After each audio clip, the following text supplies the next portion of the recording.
Happy Saturday afternoon, everybody. You're probably switching back and forth between your YouTube stream and your college game day, checking out football today. But we're here doing the first round of the WIAA, that's Washington Interscholastic Athletic Association playoffs.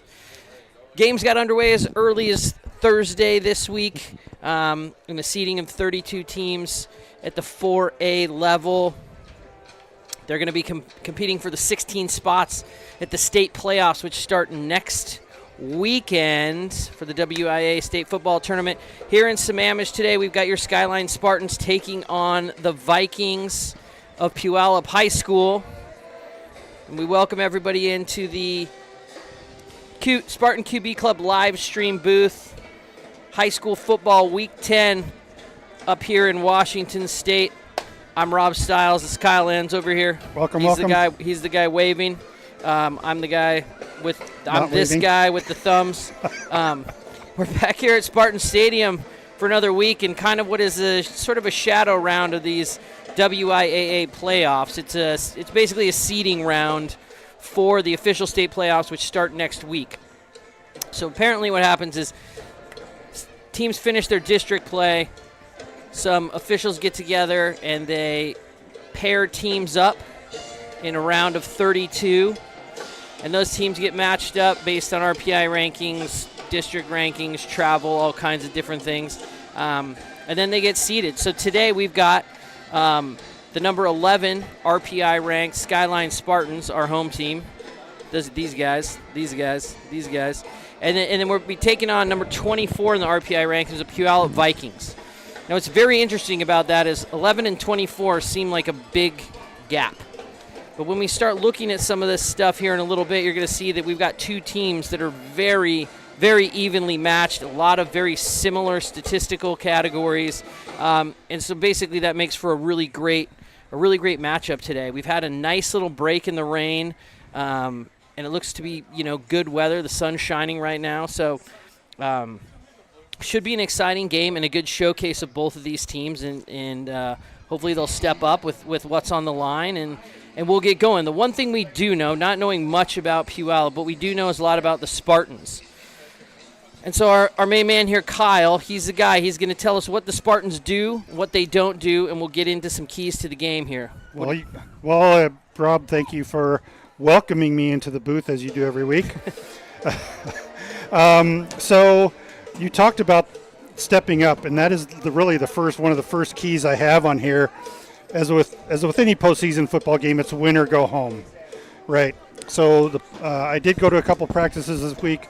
The players were really focused. They practiced hard, and so it was. It's always good to go to the practice and see how things are going there with the coaches and the players. But the first key would be step up. Seniors can use their experience to lead the way. This may be their final game. It's definitely their final season, perhaps final game at Spartan Stadium.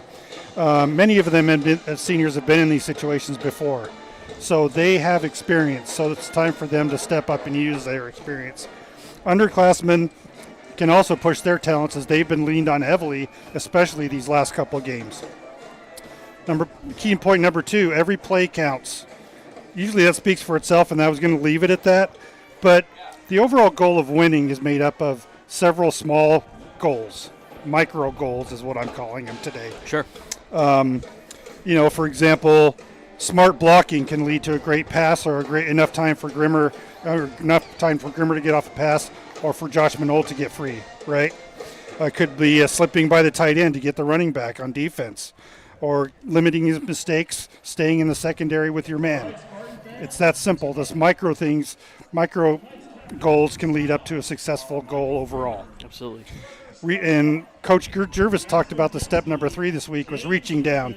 If you find yourself getting tired during the game, let down, something's going on, reach down and get in, pull from whatever reserves you have and make this a priority and something that you really want to do for yourself and your team today, since this is obviously a team sport. 4th is getting vocal. A lot of the coaches this week were harping on, not really harping, but talking to each other. Let's get out there, cheer each other on, shout out the plays, great play. Making sure the team, they know their roles as the game goes on. shouting people, maybe move over to the left a little bit.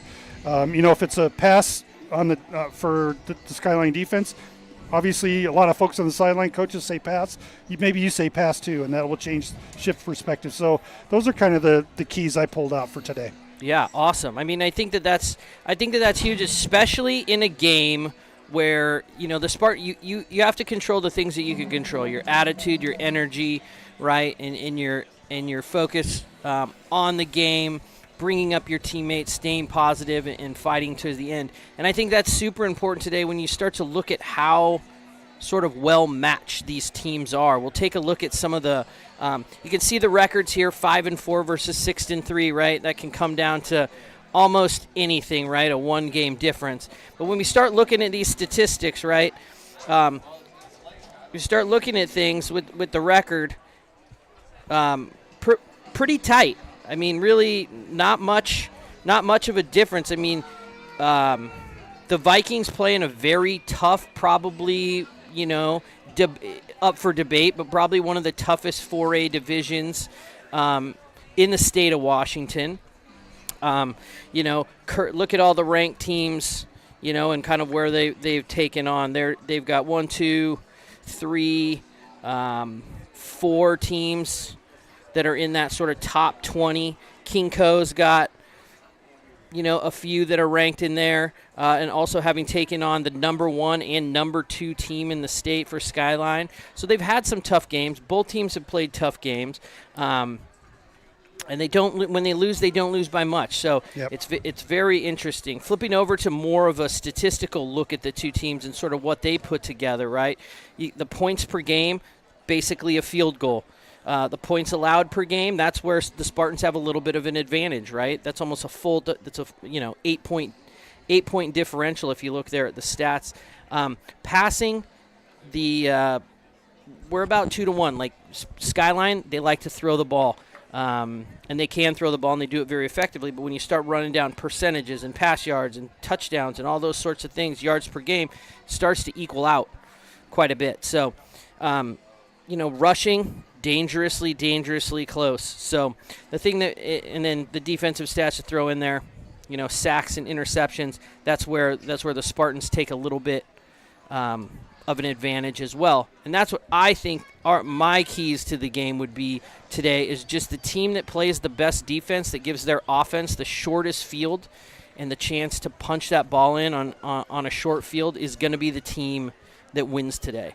And I think it's going to be about who's ready to seize the moment in momentum when it comes today. Right now, the sun is shining. If it starts raining here and it starts to get ugly, it's going to turn into just an old school sort of football game where you've got, right, defense is going to win the game, taking care of the ball, and making sure that you're tough on third down.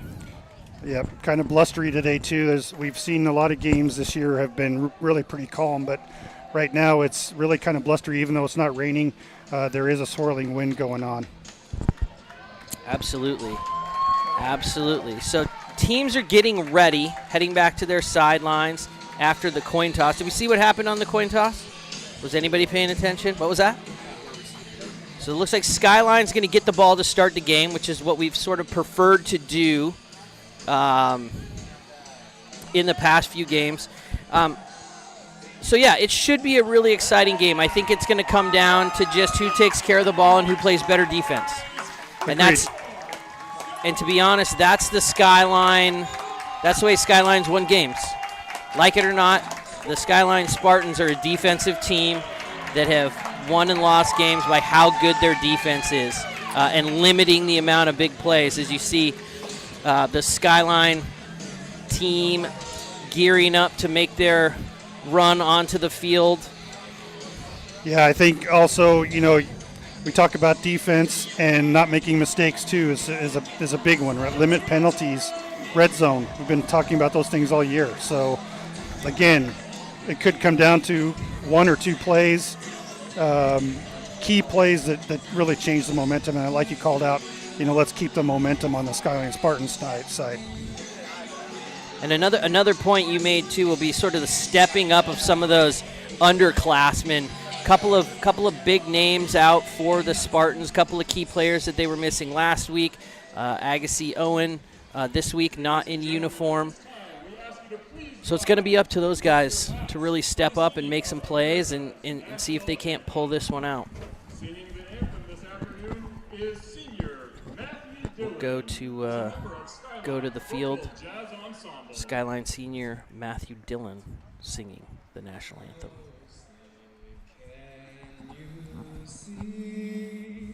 By the dawn's early light, what so proudly we hailed at the twilight's last gleaming, whose bright stripes and bright stars through the perilous fight, o'er the ramparts we watched were so gallantly streaming, and the rocket's red glare, the bombs bursting in air, gave proof through the night that our flag was still there.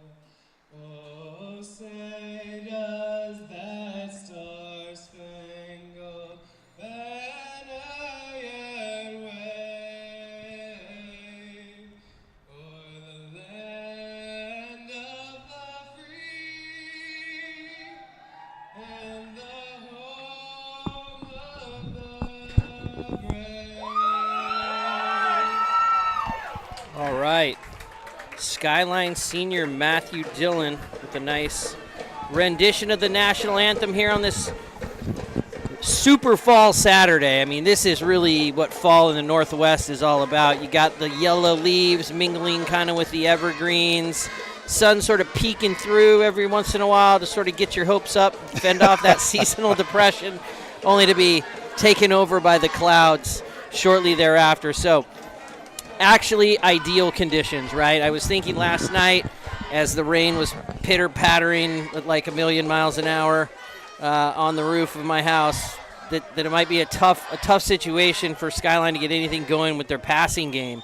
But if the rain sort of holds off, I think that bodes in our favor and gives us another aspect of our offense to try to utilize against Puyallup today.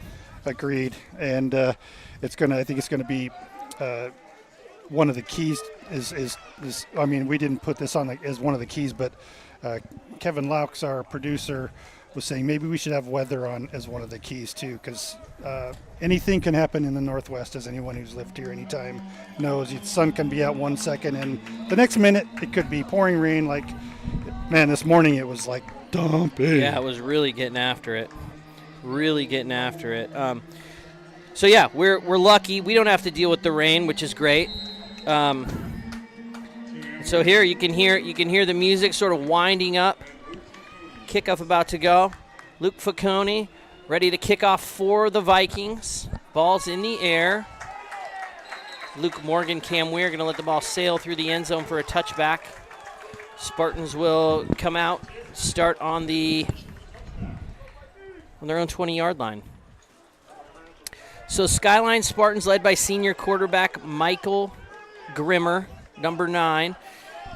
Although the workhorse for the Spartans has been junior running back Josh Manold, number 22 in the backfield, up over 1,200 yards this year. Having a great season.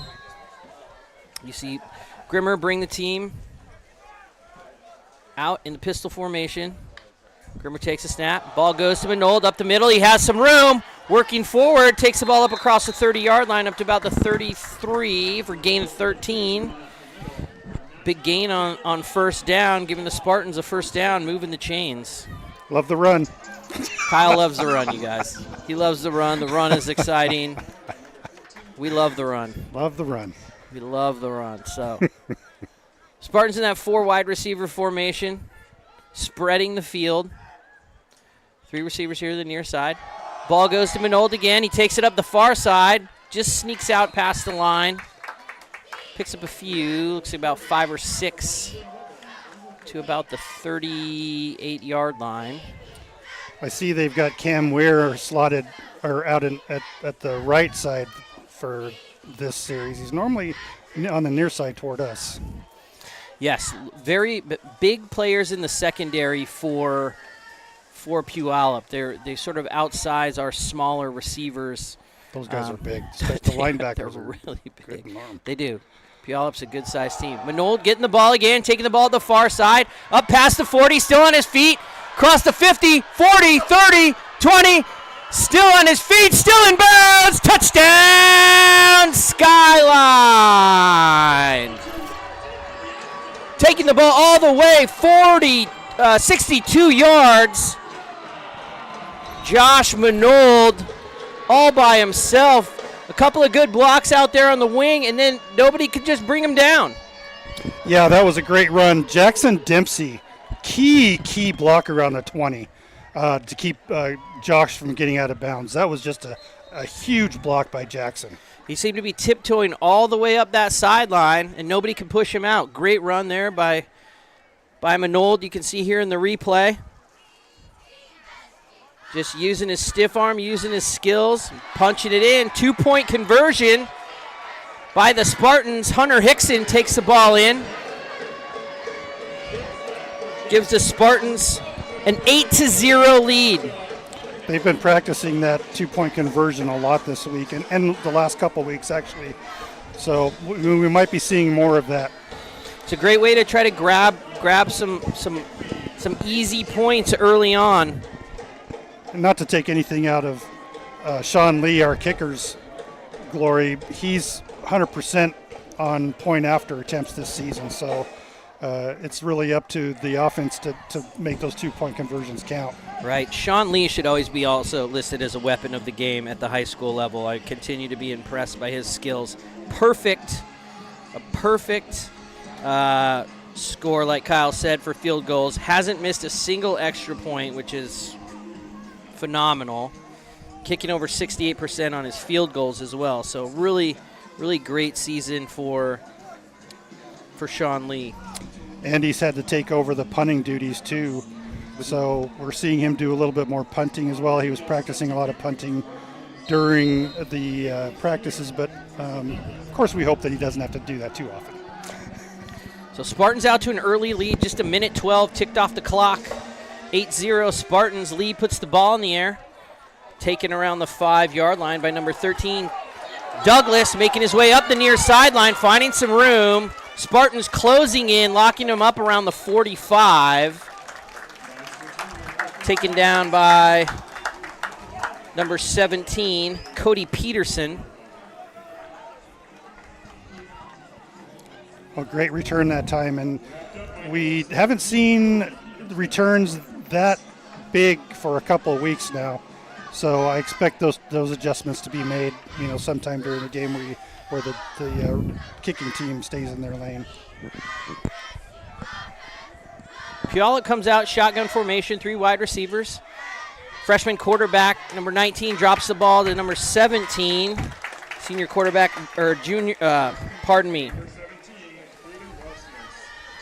freshman quarterback, Braden Polino, passes the ball to number 17, Caden Rolfness. Gain of 5. Polino, freshman quarterback, the leading passer for the Vikings. Ball goes to Douglas. Kyson Douglas on the call. He stopped at the line. Not a big gain there. Colin Amick. Jeffrey Walker there. Skyline getting into their depth a little. They've had some injuries these last few games. It's a long season for these guys, so they've got a bunch of different players in that have really stepped up and kept the defense very stout. Polino gets the call in from the sideline in the shotgun formation. Douglas behind him. Changing the play. 9 left on the shot clock. See some transitioning seasons here. Polino takes a snap, gives to Douglas. He's hit right at the 48-yard line by Hunter Hickson. Hunter Hickson. dropped him at his feet. Dropped him there. That's going to leave him about 4 yards short. Looks like Puyallup's going to send the punt team on. That number 17, who is that? That's Caden Rolfsness. Man, he is big. 215. Big dude.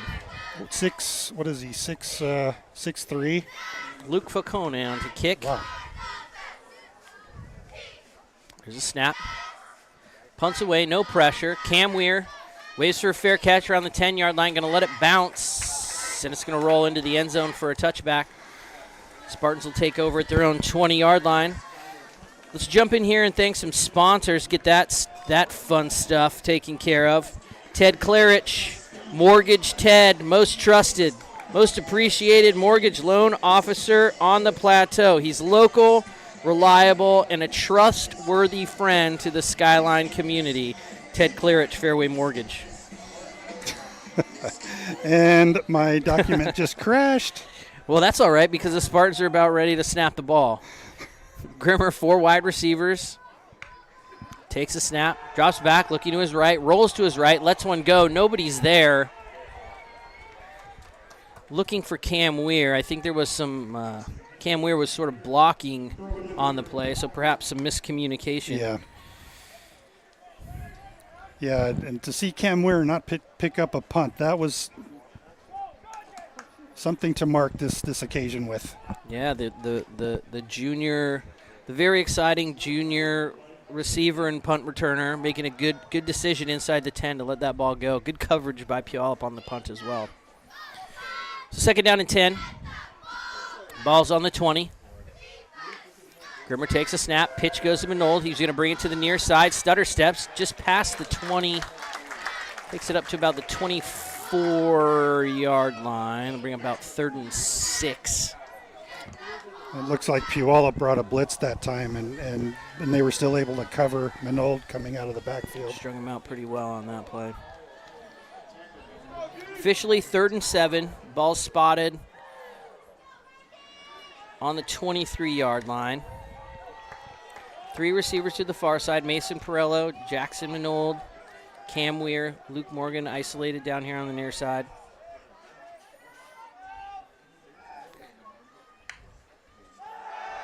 Puyallup shows blitz, pulls back, drops off to Josh Minold. Flag on the field. Just spun down around the 25-yard line. Side judge threw the flag. Either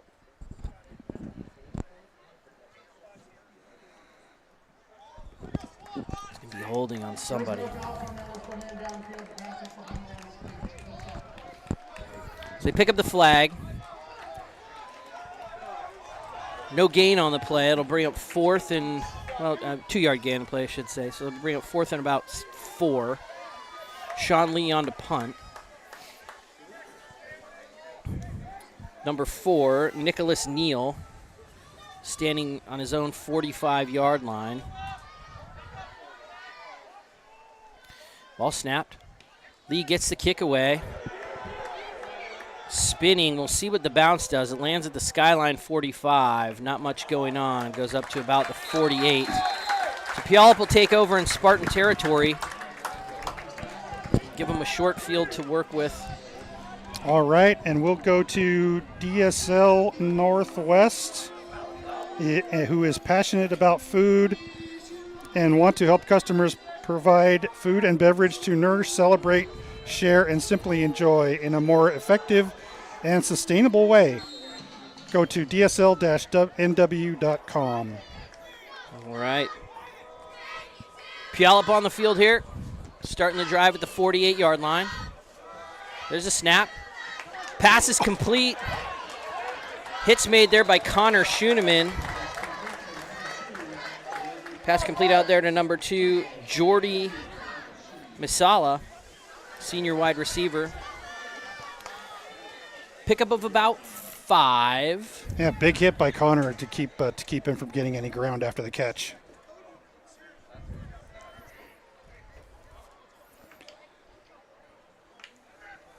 Paulino, shotgun. Rolfness next to him, back deep. Rolfness fakes the handoff.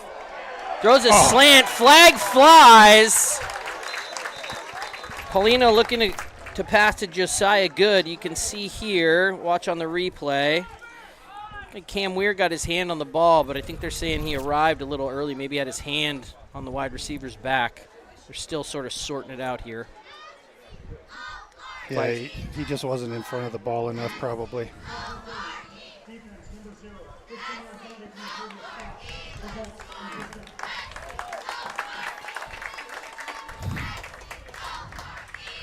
So it'll be a 5-yard,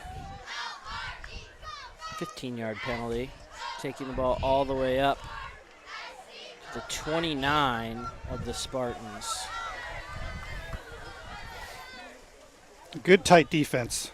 Good tight defense. Thought that was a good play by Weir. Well, that'll set the tone and just let you know that's how they're going to play, right? They're going to work in. Paulino's a shorter statured quarterback. He's probably not going to let the ball fly down the field. So got to watch. He passes out to the far side to number 14, Kai Richardson. Takes his met by Luke Morgan, Connor Schooneman, and Hunter Hickson out there. So James Ursich was out there too. You can always be counted on for a big hit. Gain of maybe 1 on the play.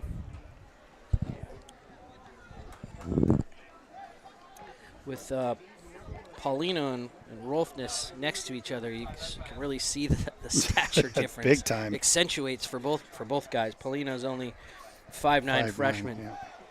There's a pass out to number 13, Douglas. Great tackle and pursuit there by Mason Perello on the play. Look at Mason get there. Nice play by Mason there. Good call on those short passes. But then again, it might, that might open things up for the secondary. So It'll be interesting to see what they do and if Paulino's able to push the ball down the field. yeah. 3rd and 3. Paulino dropping back. There he goes, going up the field, looking for Rolfness. He overshoots him. Rolfness was wide open. Wide open. Had found a good spot in the coverage there. Got past Jeff Walker. Cam Weir was staying with his man inside, and Jackson Minold. We've got a flag on the far side of the field. Ineligible man downfield, it looks like. We'll wait for official word. Looks like Skyline's going to decline. Ineligible member of the offense downfield, number 14 is covered up. That penalty is declined. So the penalties decline. Ball's on the 22-yard line. They're going to bring out the field goal team. Luke Facone, 6'1", senior place kicker. He'll be on for the 38-yard try.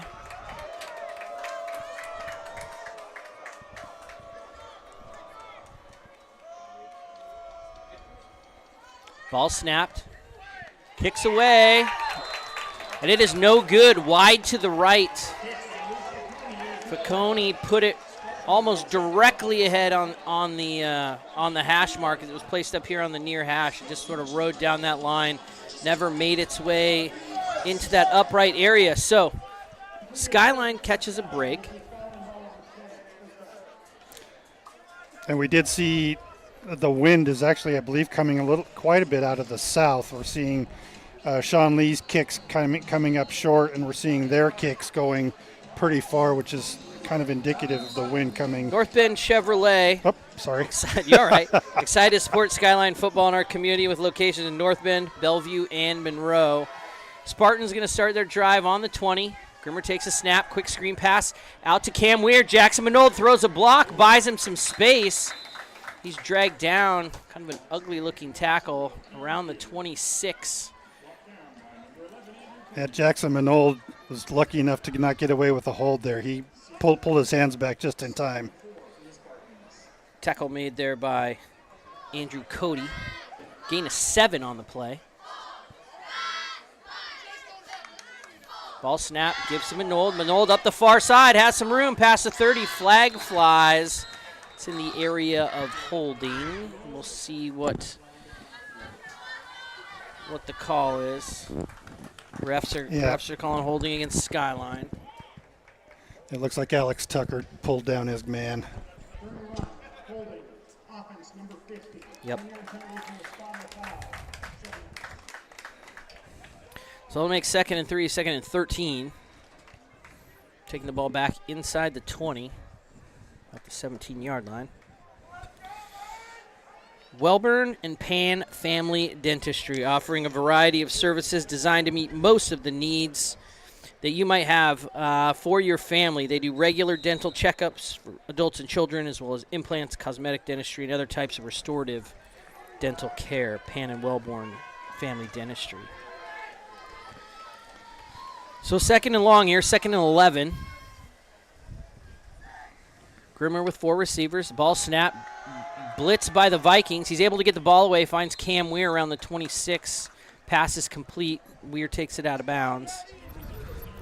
Will give us about a 4th and 6 here. 24-yard line, pardon me. So about 3rd and 7.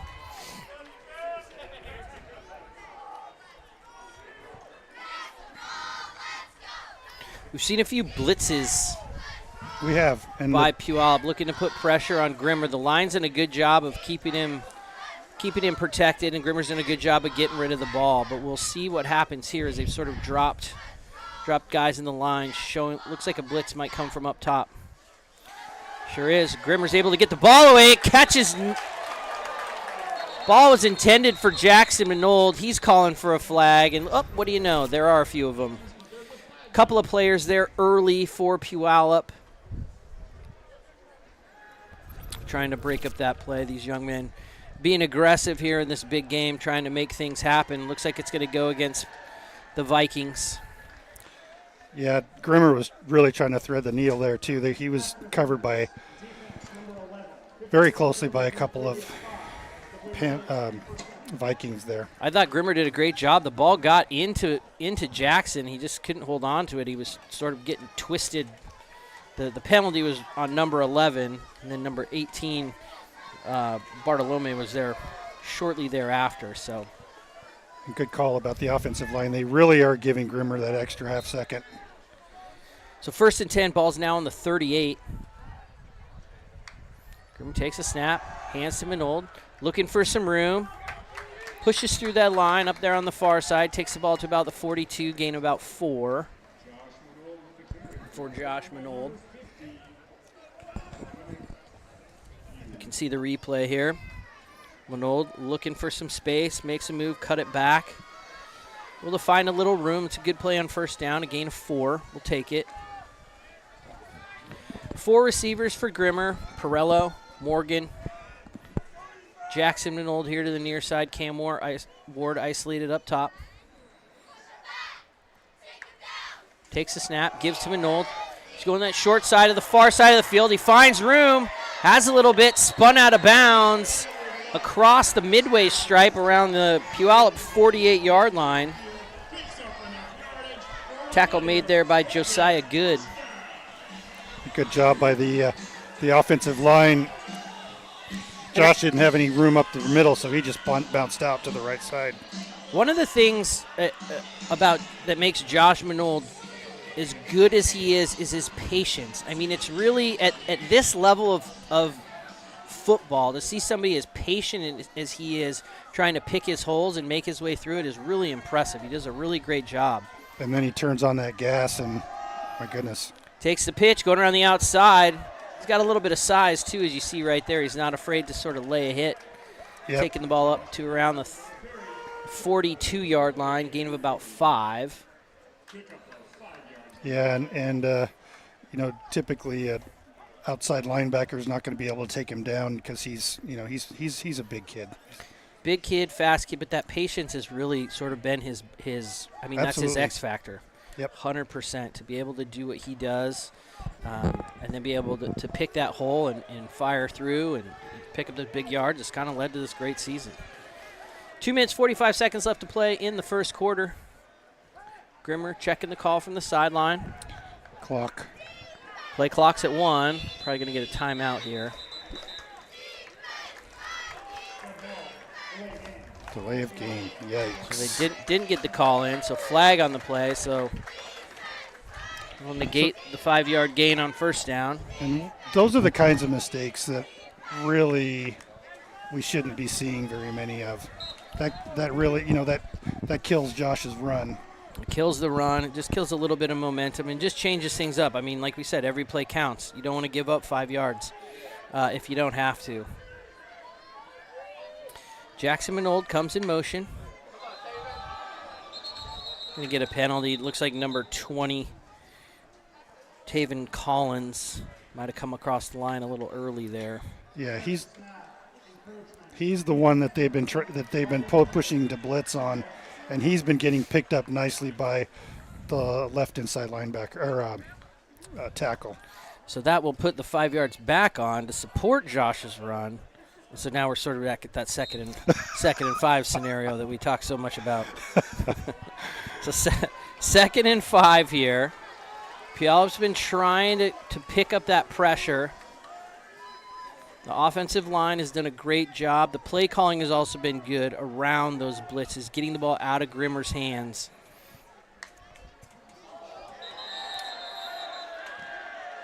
Penalty on the play. Grimmer snapped.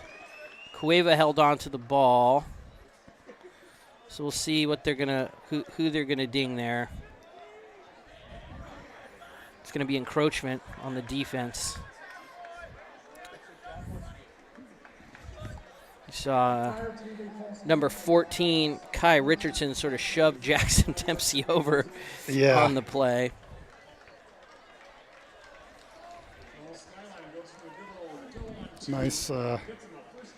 Nice job on the offensive line to not bite. So 1st and 10 here.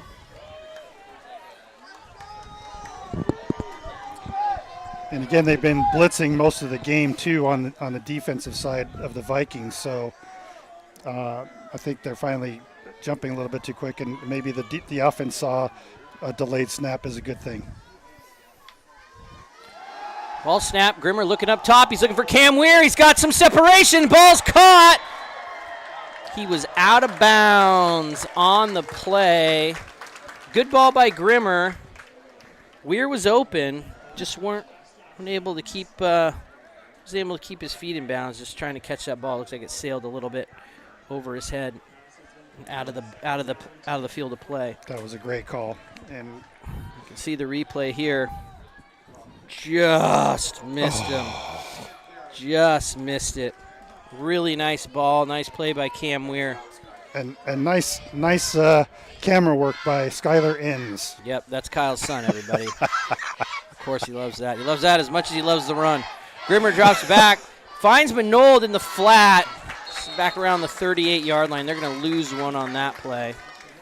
Bring up a 3rd and long. Josh should have just let that one drop. Right.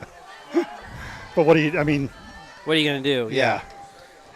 No, we had great coverage. We're very lucky to have Skylar down on the field. He really his camera and his camera work brings another element to this thing for sure.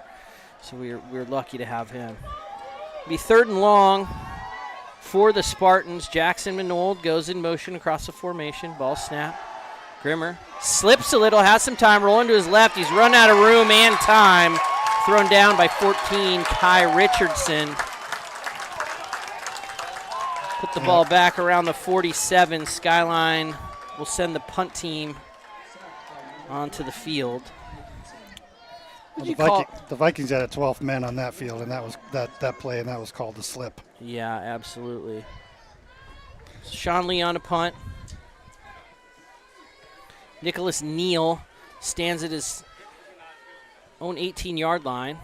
Kicks away down the middle of the stripes. Kicks, fair catch called for, bobbled. But Neal able to secure it right on the 20. Good coverage there by the Spartans. They would have been there if Neal wouldn't have held on to that ball. Minute left in the first quarter. And we want to thank Rakesh Parikh, who is honored to support Skyline's high school football. Rakesh has an award-winning practice, and they serve patients for aesthetic and cosmetic surgery. Rakesh Parikh. Minute left, 8-0, Spartan lead. Handoff goes up the middle. Goes to Rolfness. Tackle made by number 52, Jack Moskovitz.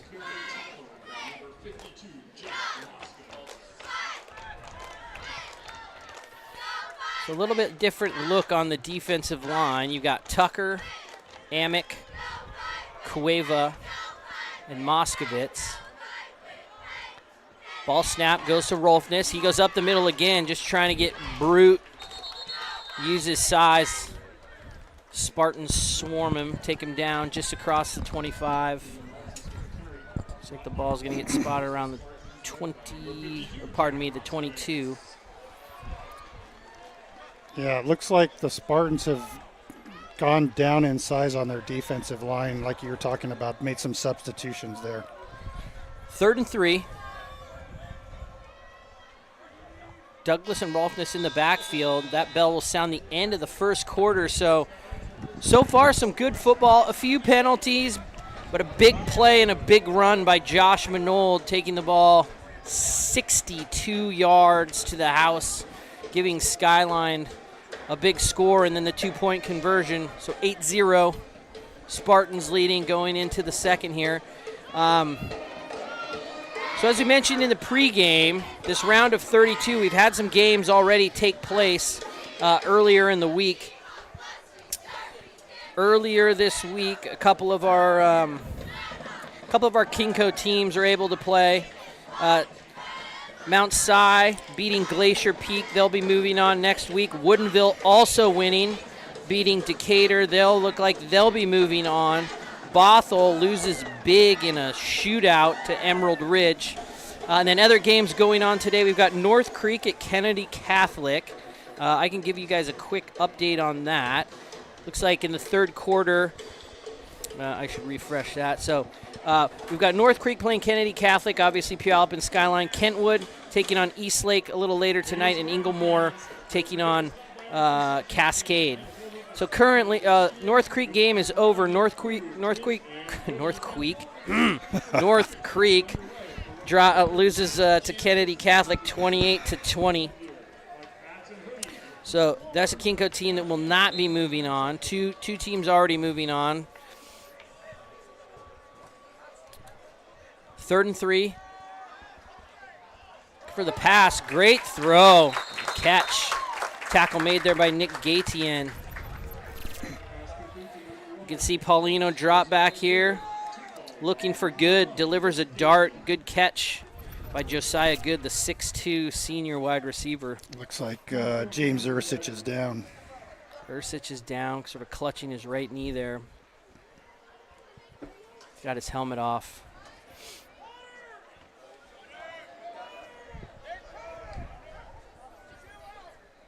So far 4 Kinko teams playing. 3 will be moving on to the round of 16 next week.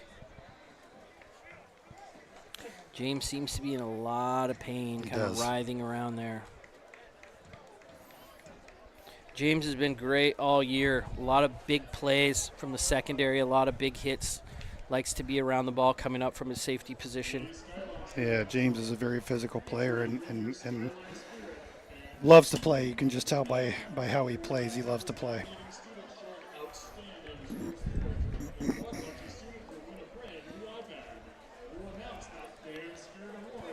So as they tend to James on the field, we'll jump to some sponsors here real quick just to sort of take care of some business. Western Tile and Marble, leader in the natural stone and commercial flooring industry.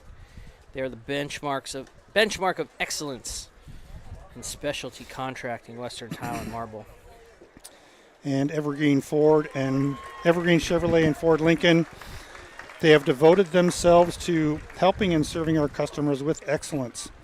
They believe the cars that they offer are the highest quality and ideal for your life needs. Evergreen Chevrolet and Ford Lincoln.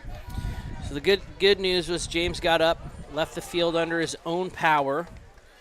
Be off for at least a play. The throw and catch resulted in a first down. So Paulino Paulino with 4 receivers in the pattern. Rolfness in the backfield with him. Takes the snap. Fake to Rolfness. Finds Douglas. Luke Morgan able to wrap him up. Gets a little help from Hunter Hickson and Mason Perello. Nice open field tackle there. Yeah, Luke Morgan hadn't played a lot of defense until last week this season. Yep. And we have Luke Morgan's dad coming down for an interview in the third quarter, so look forward to that. Find out a little bit about his thrown into the mix at the defensive position. So gain of 1 on the play, brings up 2nd and 9. Paulino fakes option out to Douglas. He's got a little bit of room. Again, Luke Morgan strings him out and pulls him down around the 32-yard line, 33-yard line. Big, huge open field tackle by Luke. Nice job. One of the great things about high school sports is just seeing how some of these kids are just great athletes. You know, you kind of throw them in these positions, and if they can use their speed and their football IQ, they can be really effective. Loss on the play. Back to the original line of scrimmage. Paulino dropping back. He's looking to go deep. He's got good open, and he makes the catch. Just on the other side of the 34-yard line. Not a ton of separations for good there, but a beautifully thrown ball by Paulino. And an awesome catch there. Wow, beautiful catch. By Josiah Good. So big explosive play there, switching field position. Puyallup coming to the line quickly. Paulino went with the hard count. He got Colin Amick to jump on the play. He'll come off the field. Trevor Steinbach will step in there for him.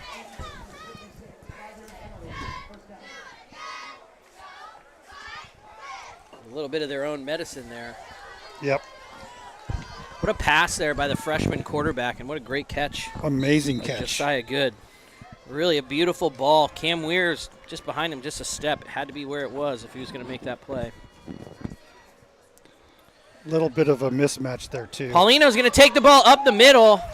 Hunter Hickson, a little misdirection there, trying to get using Caden Douglas, or Kaysen Douglas as a decoy. But a pickup of 5, so a nice first down gain for the Vikings. Rolfness and Douglas in the backfield with Paulino. He takes a snap. Douglas takes the handoff. Zane Cueva gets a hand on him. Waits for his buddies to show up. Trevor Steinbach and Jeffrey Walker there help on the tackle. It'll be 2nd down, 7, gain of 3.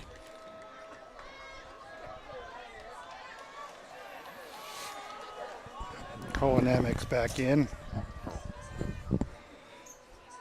Paulino takes a snap, rolling to his right. He's in trouble, tries to get rid of the ball. Hunter Hickson was there providing the pressure. Pass is going to fall incomplete. You can see Hunter Hickson. It's a great fake by Puyallup. Hunter Hickson just came flying in from his position, from his linebacker position to make a play there. It's going to bring up 3rd and 7 for the Vikings. Play comes in from the sideline, 4 receivers. Rolfness in the backfield with Paulino. Freshman takes a snap. He drops back. Full blitz. It's a screen play. Rolfness makes the catch. Great open field tackle there by Jackson Minold. That was a really good play call by the Vikings. They had the room. If it was not for just a great read by Jackson Minold and some good fundamental on the open field tackle, that could have went for a score. That could have. Jackson right on the ball. Good enough for a first down, though. Leo takes a snap. Rolfness gets it. He's got a head of steam heading for the end zone, and he's across the line for a touchdown. Tough to stop a train that big when he's got some room to move. Yep, no question about it. So a couple of big plays on that drive. Some really good play calling and great execution by Puyallup. Scores cut to difference is cut to 2 now as Rolfsness is fired up. he is fired up. Falcone is on to try the extra point. Holds down, kicks up. It's good. The lead cut to 1. 8 minutes, 37 seconds left to go So in the first half. Let's do some more sales. Sales made, man. This is just support at this point. Pacific Fitness Products provides professional fitness-based design consultations and a premium selection of fitness equipment from the best brands in the industry. Pacific Fitness Products. We've also got New Vision Eye Care, local Sammamish eye care team ready to take care of all of your eye care needs, not just for you, but for every member of your family. Stop in or give them a call today to set up your annual eye exam. So, as we suspected, this game has been pretty tight back and forth. Big plays have been the result and sort of propelled these both teams to their scores. Kone is going to kick. We've got Cam Weir, Luke Morgan back, standing at their own 5-yard line. Kone's shown to have a big leg. Josh Manold's up man in the middle. We've got Connor Schooneman and Nick Gatien standing at their own 35. Kicks away, goes to Morgan, catches the ball around the 4, setting up his block, being patient, makes a move, finds a little bit of room up to about the 25 where he's taken down. Flag on the field, coming in from the far side.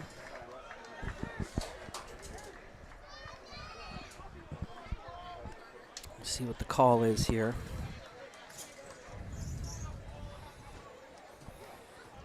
Good bring back by Luke. Good bring back by Luke. He, again, good patience by a Spartan runner there, trying to find some room and make it happen. Nice to see Cam Weir throw a block there too.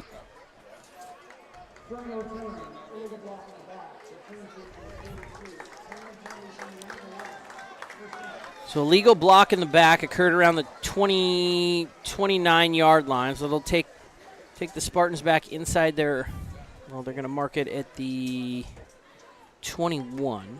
16. Why do I have such a hard time with that? It's weird. I would say, like, if there was one note I could really give myself, other than a whole bunch of notes, would be to figure out how to figure out this. Screw that up by like 10 yards every time. So ball's on the 16. There's a snap. Give to Manold. He's bringing it up the near side. He's got some room. Cam Weir's out in front blocking. Coming across the field from his safety positions, number 16, Isaac Norris. See Manold well blocked by the Spartan defensive line. Good play call by the Spartans, and then just a great job by Josh Manold taking the ball and getting upfield. Yeah, he was running all the way. That was a great sweep call. Picked up 14 on the play. Ball's on the 30. Grimmer takes a snap, hands to Manold. He's got some blocking, finds some room, cuts it back. Goes across the 40 to the 41 where he's brought down by Trayson Brennett. Watch here as Manold takes a snap, heads up to the far side, sees some room, cuts it back. Again, good patience. Good gap by, selection. Trevor Steinbach had a really good block to keep his guy out on the outside of there. 1st and 10, ball's on the 42. Grimmer takes a snap, pitch to Manold on the short side. He's got to make some room. Good open field tackle there by Trayson Brennett. Well, that's another big dude. Kai Richardson, 6'5", 215, number 14 on Puyallup. They've got a couple of just man-sized dudes. So no gain on the play. 2nd and 10.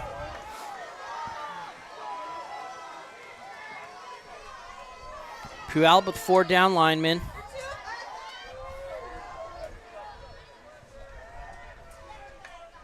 Ball snap, blitz on the play. They give to Manold, knifing through. Brennan, just a good read, well-timed blitz by Puyallup. Loss of 3. We'll bring up 3rd and 13. Yeah, he was unblocked. He just found in the gap and where guys were marked up and who they were marked up on, and split that zone. Manold lucky to hang on to the ball. Almost got him before the exchange. Yeah. So 3rd and 13, ball's on the 39. Grimmer's going to throw, drops back, looks to his left. He's got Luke Morgan wide open. Nice catch. Luke Morgan going up, using his body to keep Josiah, number 8, Sanjay Finster, behind him, and able to bring that ball in. Good fundamental football, well-placed pass by great Michael pass, Grimmer. right in the bread box. And Skyline comes to the line quick. Grimmer gives the ball to Manold, pushes forward up over the 30. Looks like about a gain of 10. That'll be enough for a first down. They're moving the sticks. Skyline using tempo here, getting the ball to the line quickly, trying to capitalize on that momentum. Got whistles here. I think Puyallup sort of picked up on Skyline trying to keep things moving and keep them off balance. Yep. A good timeout, 6 minutes, 9 seconds left to go. We'll thank our sponsor, Safeco Insurance. Safeco is sold exclusively through local and independent insurance agents. The thing about working with Safeco is they offer ease, choice, and advice so you can purchase the coverage you need to protect your home, your family. So contact a local independent agent today at safeco.com. And Christian Mainly Orthodontics. They have been an honored community member since 1991, creating award-winning smiles for decades. All of our sponsors, super grateful for you, helping the Quarterback Club do some of these really fun, cool things, live stream being just one of them.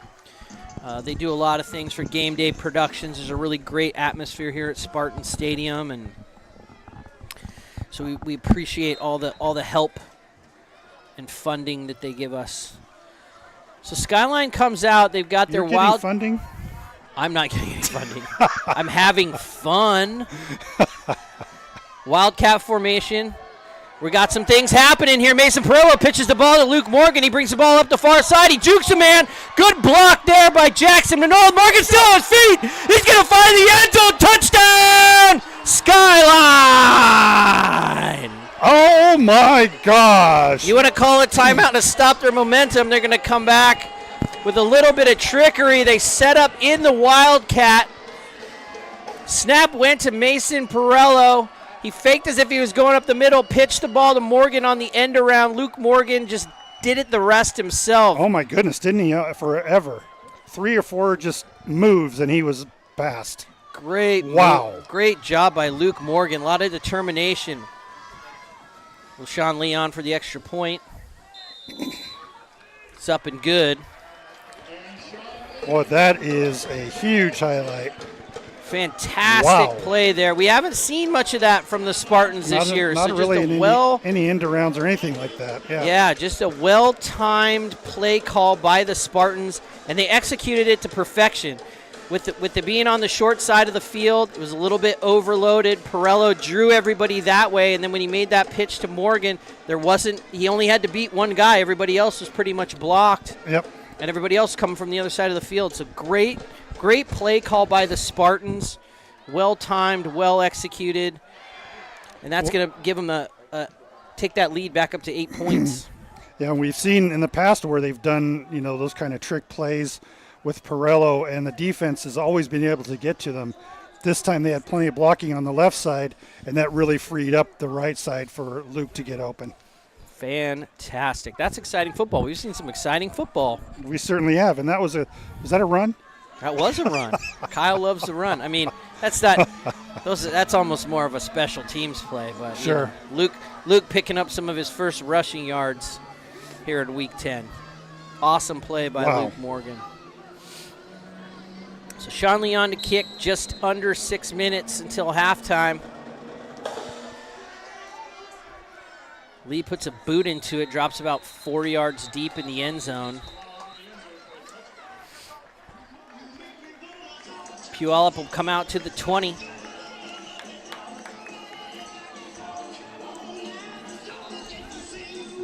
We're done with advertising. Do you have any more wisdom on the playoff scenarios? Do we have Oh, anything man, we I've can- given up on that. All I know is that there's 32 teams next week. There'll be 16 teams next week. Then the week after that, there'll be 8. Then the week after that, there'll be 4. I just keeping it simple at this point, man. Whee! Sweet. I just went way in over my head a couple of weeks ago, but now it's easy from here on out. It's just a bracket. Paulino hands the ball to Douglas. He's drugged down behind the line of scrimmage. Trevor Steinbach Big Trevor. at the feet, making the play there. Little help from Jack Moskovitz. Well, that'll make the interview at halftime even better now. Absolutely. What a Luke's great dad coming up here. What a great call. He had the big catch on the play. That was Oh. that was a Luke Morgan drive right there. Paulino takes the pass, drops back. He's going to let it fly, looking for good. Makes the catch around the 29.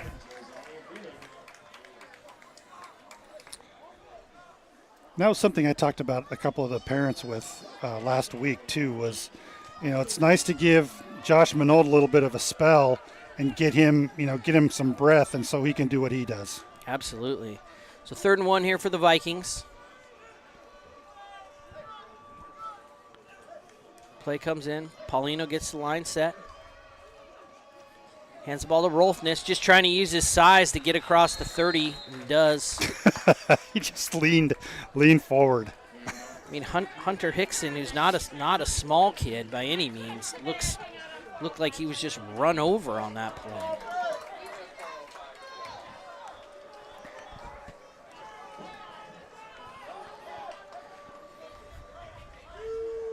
Four receivers for the Vikings on 1st down.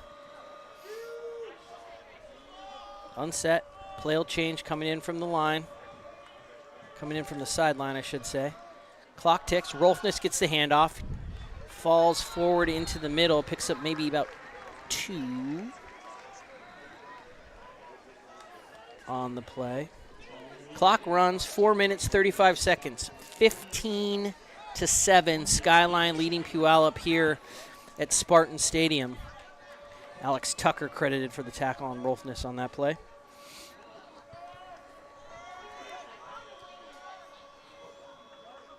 Paulino takes a snap, hands to Rolfness. He looks like he's going to try to pass. He dumps it out to Douglas. He's contacted by James Ursich. Good to see him back in the game. Tackle made there by Hunter Hickson, driving him out of bounds, but enough for a 1st down. A little trickery of their own there. Yep, and that was definitely a pass option on that one. Wolfness is so big, he could have done anything with that. I'd just like to see that guy try just about anything. He looks like a good candidate for like the Highland Games or something. So I can see this guy throw a telephone pole. Yeah, Like there that. you go. A stone. Douglas goes in motion, hands to Rolfness, makes a move. It's the ball up to about the 45. Tackle made there by Jeff Walker. Trevor Steinbach there as well. Gain of almost 3. Cueva back in.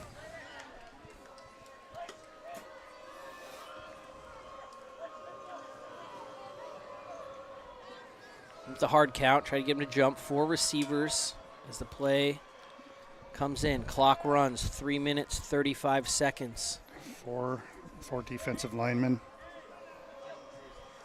Ball snapped. Paulino is going to let it fly. Ball's up in the air. Wide receiver number 4, Nicholas Neal, goes up and makes the catch over Cam Weir, taking the ball down to about the 25-yard line. Just a rhythm pass there. Paulino dropped back, let that ball go. Neal's able to find it. Made a great catch. Cam Weir couldn't get his head around to find the ball. They've had a lot of success with that kind of pass, that timing pattern. So Vikings on the move here. 1st and 10 from the 26. Rolfness in the backfield with Paulino. Motion. Paulino's going to take the ball up the middle. He's got some space. Contacted there by Jackson Minold and drugged down around the 15-yard line. And that's enough for a first down. The middle of that field's wide open there. Paulino able to capitalize. Yeah, and that really helps to have a running quarterback too. That gives you another tool on offense. Absolutely. Clock ticks, 2:30 left to go in the second quarter. Vikings knocking on the door inside the red zone. Rolfness switches sides as the play changes, coming in from the sideline. Kind of an option play out to Rolfness. He makes a move. He's able to push the ball down to about the 5-yard line. Had Jeff Walker jump out of his shoes there a little bit. So it's going to be first and goal. And Henry Grillo was knocking on the door, but he was kept at bay by their big number 73. Who is that guy? 73 is Connor Inman. Good blocking there. So a little bit different look here for Puyallup. They've got Rolfness, Sanjay Finster in the backfield. Rolfness is going to take the snap. Quarterback option play. Just kind of leans forward into the line. Not much happening there. Pick up maybe a couple.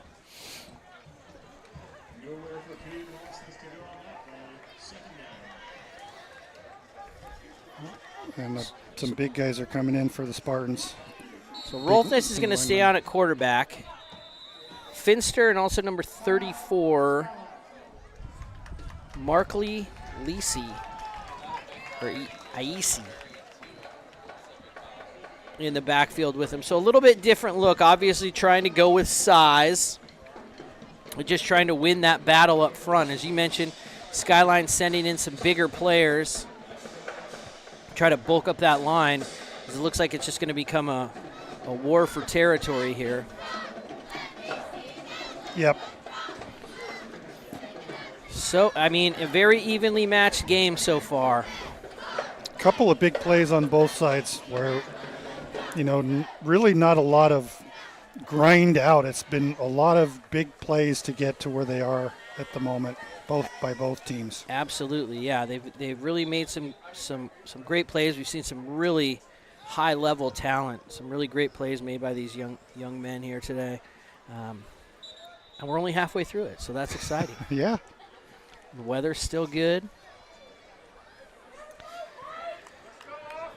So Puyallup comes back out on the field. Ball's at the 2-yard line. It's second down. Again, Rolfness, Finster, and Ais in the backfield.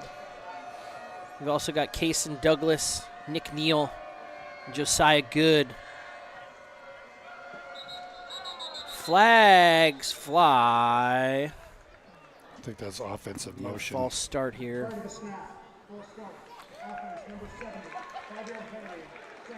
Penalty there is going to push the Vikings back 5 yards, take them outside the 5, back to about the 7. A personnel change. Paulino will come back onto the field.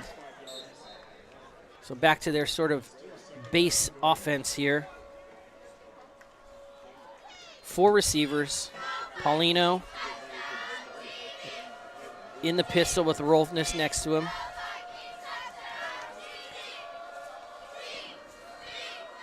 Rolfness getting the ball, pushing up the middle, swarmed by Spartans. Henry Grillo, James Ursich, Trevor Steinbach all in on that tackle there. So we got a timeout by the Vikings. The Vikings are going to take a timeout, as Kyle said, and then I just basically repeated what he said, which is weird. But whatever.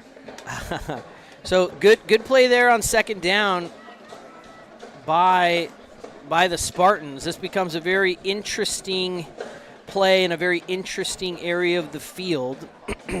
Looks like, the Vikings have a couple of different looks they could go with here. What do you think you're going to see here, Kyle? Well, again, this is 2-down territory for the Vikings, so we might see some sort of maybe trickery or a screen out to the right or the left side. I think they're going to try to do something that they haven't done in the last 4 plays, and that's run up the middle. I don't think we're going to see that. Yeah, and this is kind of a crucial juncture in the game here. Puyallup set to take the ball the second half. So if they score here, they've got a chance to sort of go up after halftime. If the Spartans are able to hold them, it's a great way to sort of stymie momentum for the Vikings going into the locker room. Paulino rolling to his right, looking back to his left. Rolfness is wide open. Good misdirection play there by the Vikings. Rolfness with his second touchdown of the game. And that'll make it 15-13 with 1:10 left to go in the first half. Yeah, great call that time. They just send everybody right, and then Wolfson's just parked there for about 2 seconds and then broke out. Yep, the old, used to call that the tight end rollout. Rolfness not a tight end, but that's what we used to do in backyard football. You'd line up and kind of wait a minute and then sneak out, and everybody's overloaded on the other side. Cone, it's the kick up and good, and the lead is just 1 now. 1:10 left to go. So stride for stride. This is what playoffs is all about, right? You want these games to be close. It makes them exciting. Yep. Got to give credit to the Vikings for not letting the two scores get ahead of them. Head down, continue to execute the plan, and no unanswered points here. And it's been interesting. Skyline, not a team that's lived on the big play all year, but we've seen a couple of really big plays. The Manold run, that pass to Luke Morgan with a beautiful pass by Grimmer and a really great play by Morgan, and then the trick play, the gadget play that got Morgan into the end zone that gave him that second touchdown. Yep. So just exciting. And then, Puyallup's got a very interesting style. This is really good. If I was watching this live stream, I might call a friend and be like, there's a really cool football game going on. These really cool guys are commentating. You should tune in. That's right. On the internet. And it was nice for the PA announcer here promoted us today. Really nice, well-written promo by that crew. We appreciate that. So here comes the kick. We'll see what the Spartans do. It's a low liner. Morgan's going to take it. It's going to be caught in the end zone. Whistled dead. Ball will come out. Touchback. Ball will come out to the 20. Well, I did actually reach out to a buddy of mine. He was a radio voice for the Seattle Sounders. Oh, cool. And I reached out to him and said, hey, if you're not too busy, maybe gearing up for the Husky game today, you might want to, tune into us. So, Matthew, if you're out there, love you. And we're playing today.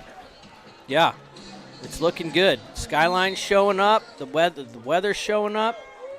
It's an exciting Saturday.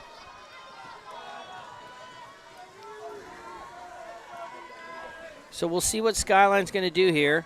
Grimmer takes a snap, screen outside to Morgan, breaks a tackle, gets it out to about the 24-yard line, gets out of bounds to stop the clock.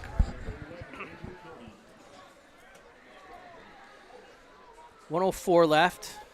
So Skyline not necessarily looking to run out the clock here, maybe looking to make something happen. Again, if they can move the ball down the field, the advantage that Skyline has over a lot of high school teams is Sean Lee. So if they can get him in a position for 3 points, they don't have to take it the length of the field. Grimmer dropping back, looking to his right. Now he's rolling to his left. He lets it fly, looking for Jackson Manold. Great catch! Great play by Michael Grimmer, showing a lot of poise. Running out of room, rolling to his left. Jackson Manold doing what receivers do, coming back to the quarterback, going across the field. Big play. Pickup of about 30, takes the ball to the 47-yard line. Just a nice lob by Grimmer and some great poise again. Grimmer takes a snap, fires the ball out to Morgan. He's hit around the 41.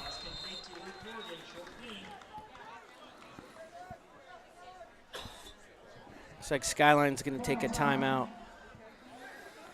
And we see Jackson and Manold play a lot of defense, but it's really nice to get him involved in the offense too with his brother. I was talking to Jeff last week, Jeff Manold, who was on with us a couple weeks ago, Jackson and Josh's dad, and one of the things he said, sort of about the two boys, Josh sort of the pure athlete, but Jackson is the guy who really likes to get in there and break down film, a real brainy kid. and just likes to learn about the game. And you just saw a little bit of that there, knowing what to do when the quarterback's in trouble. Follow him and see if you can find a way to help him. And he got himself a really nice catch there.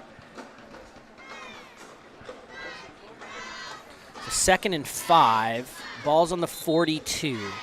Realistically, Spartans don't have any timeouts left, so they've probably got to get the ball to at least the 25-yard line to give Lee a good chance. His long for the year is 33.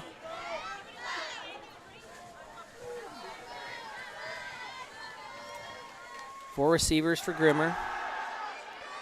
He's going to let one rip, going down the middle of the field. Lots of Vikings there looking for Cam Weir. Not a bad idea. Bring up 2nd down here. Boy, Cam had 3 Vikings on him, which means that there was somebody open in the middle of the field. The safety and the two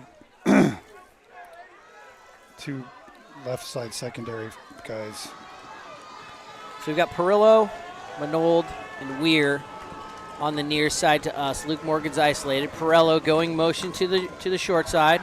Grimmer dropping back, looking that way, now rolling back to his right. He's going to let the ball go. Cam Weir goes up, makes the catch, but he's going to be out of bounds. And that'll bring up 4th down. 18 seconds left to go. Grimmer, another good job showing a lot of poise, keeping that play alive. So 4th down and 5. No timeouts for the Spartans. We'll see what they're able to do here.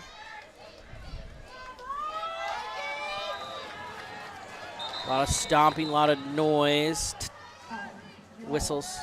Puyallup's going to take a timeout. Bring everybody over to have a chat. A little bit of sun coming through here. A little sparkle off the turf. So 18 seconds left to play here in the first half. We've seen some long pass plays. We've seen some big run plays as well. We've seen the freshman quarterback at Puyallup really play a great game so far. Michael Grimmer's completed on the other side of the ball for Skyline.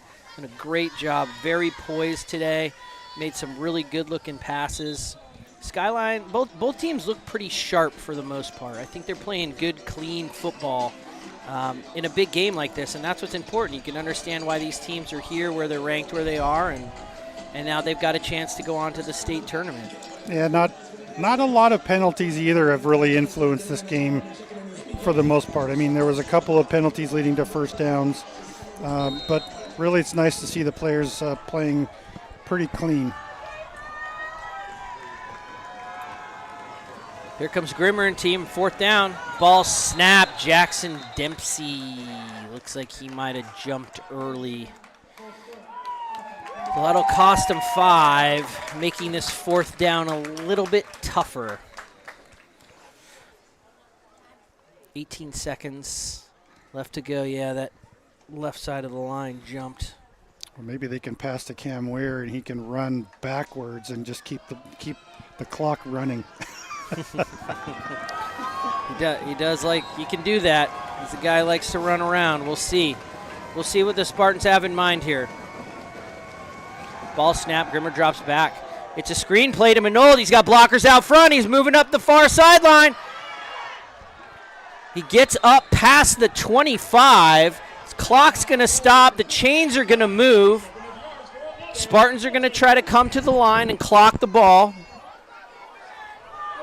As soon as those chains are set, we'll wait for the whistle from the ref. Ball snapped, clocked.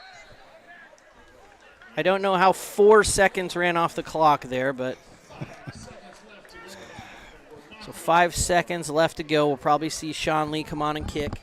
That's another play they've been practicing practicing with, is getting just kind of that almost not shovel pass, but a lob pass over the line Yeah, pretty similar to what we saw on the other side of the ball. Just kind of a nice little screen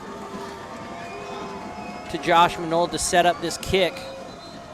Be a 40-yard kick, timeout Puyallup. They'll do that whole icing the kicker thing. Yeah. Which is good. Yeah. He's a high school kid. See what he can do. But Sean Lee seems pretty focused. Yeah. 2 for 3 on the season, 67% of field goals. He'll be kicking from the far hash, which is on the west side of the stadium. He's got the wind at his back, blowing sort of across the field, south to east. So conditions are favorable, about as favorable as you can get. Yep, and this might be one of his longest too. Is that? Yeah, this will put him at 30. 40 yards. Ball's spot at the 24. Manold will take the hold right at the 30. So this will be a solid 40-yard kick for Sean Lee.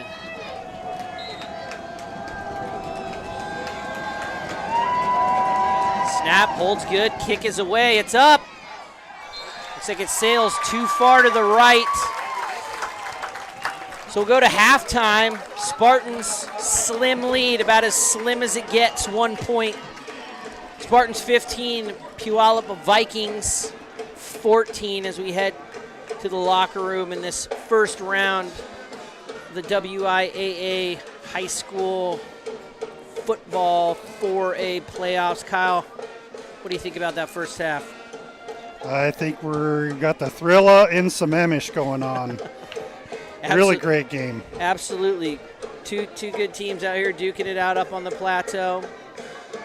So it'll be an exciting second half. So if you are out there in the world and you can hear my voice coming through your TV, your phone, your computer, probably a good idea to come back for the second half. In the third quarter, at the beginning of the third quarter, we're going to have a quick interview with John Morgan, father of Luke Morgan, who's made a couple of huge plays offensively, and he's got a touchdown on offense, and he's also been playing great on defense. And so that'll be interesting to hear. And then there's just a whole another 24 minutes of great football. So You bet. we'll take a little Very break, exciting. catch our breath, and we'll see you back in the third quarter. Skyline leading Puyallup 15-14.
All right, welcome back to Spartan Stadium up here on the Sammamish Plateau. We've got a 15-14 Spartan lead coming into the second half here. Great first half of football. We'll see. I mean, I don't even know what to expect here. I mean, we've seen trick plays, we've seen solid football, we've seen passing, we've seen running, a little bit of everything. I mean, this is a full-on, this is exactly what you want. This is what you sign up for when you tune in. Yep, and I think that's what the intent of this whole kind of first playoff is, to put together evenly matched teams and really dictate which team comes out on top for the final phase of the playoffs. So a great job of the committee of selecting fairly evenly matched teams, and we're ready to kick off. Yep. Sean Lee will tee it up. Puyallup will get the ball first. They had a little momentum going in. They were the last to score.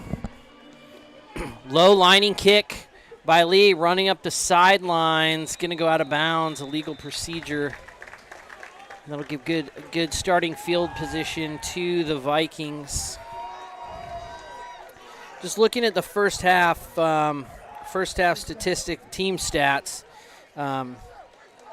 First half team stats. Teams both had 12 first downs. Spartans dominating with 181 rushing yards, averaging about almost 13 yards a carry. They've also got about 265 total yardage to the Vikings 198. So Spartans sort of outpacing them in terms of yardage, but as you see, the score is about as close as it can get. Third down conversions are really close as well. Yeah, we're seeing the Vikings actually doing better on passing and the Spartans doing better on running. So Paulino with 4 receivers, takes a snap, quick pass out to Good in the perimeter. Walker brings him down around the 41-yard line, pick up of about 6. Good. About 7. All right, and we have our interviewee just entered the booth. So We'll pass it off. John, thanks for coming up. Oh, absolutely. Thanks for having A me. big score for your son there right at the beginning. All right. Kind of excited. Yeah, it was exciting. I was like, it's going to make this interview great. Thank you. all right, we got our interview today. It kind of surprised him on the field earlier today. I was standing at the entrance to the field today to get somebody to be able to interview today, and so I was able to get someone who's really involved with his son, Mr. John Morgan, who's joined us today. His son is playing actually both sides of the ball. Welcome, and do you have maybe a little bit of background into how your son got involved in football, and how long he's been doing that? Right. Well, he was really trying to get us to allow him to play football when he was in second grade. Football Second was grade. always a thing for him, and we relented in third grade, which is really kind of a year early. So he actually played 2 rookie seasons in our junior program, and just never looked back. I mean, it's truly a passion of his. It's his number one sport. He also plays track and field, and just absolutely loves it. So with him being so enthusiastic, how has that kind of influenced you and how you approach the game? Have you coached him, or do you do anything like that? Yeah, absolutely. So after his first rookie season, got involved in the youth program and coaching, and then coached him for the next 5 years, along with some other great coaches that have been with him ever since then. And really enjoyed it. I mean, I played a little ball in high school myself, but it stopped there. But it's really nice to see how himself and several of his friends just really have a lot of passion for the game. And you can really tell by the way he plays, and I think he's been playing mostly defense this year, but he's been put into some offensive roles these past couple of games with, some players being out.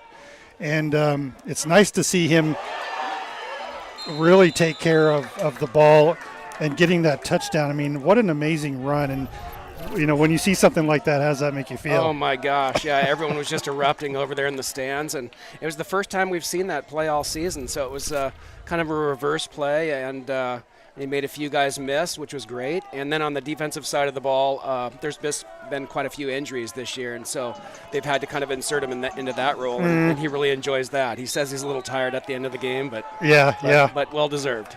Well, good. He's got a lot of background with football. And he plays track and field. Does he do baseball or anything like that? Or he did it when he was in youth program, but once he got to high school here, he just kind of wanted to focus on football and track. Yep.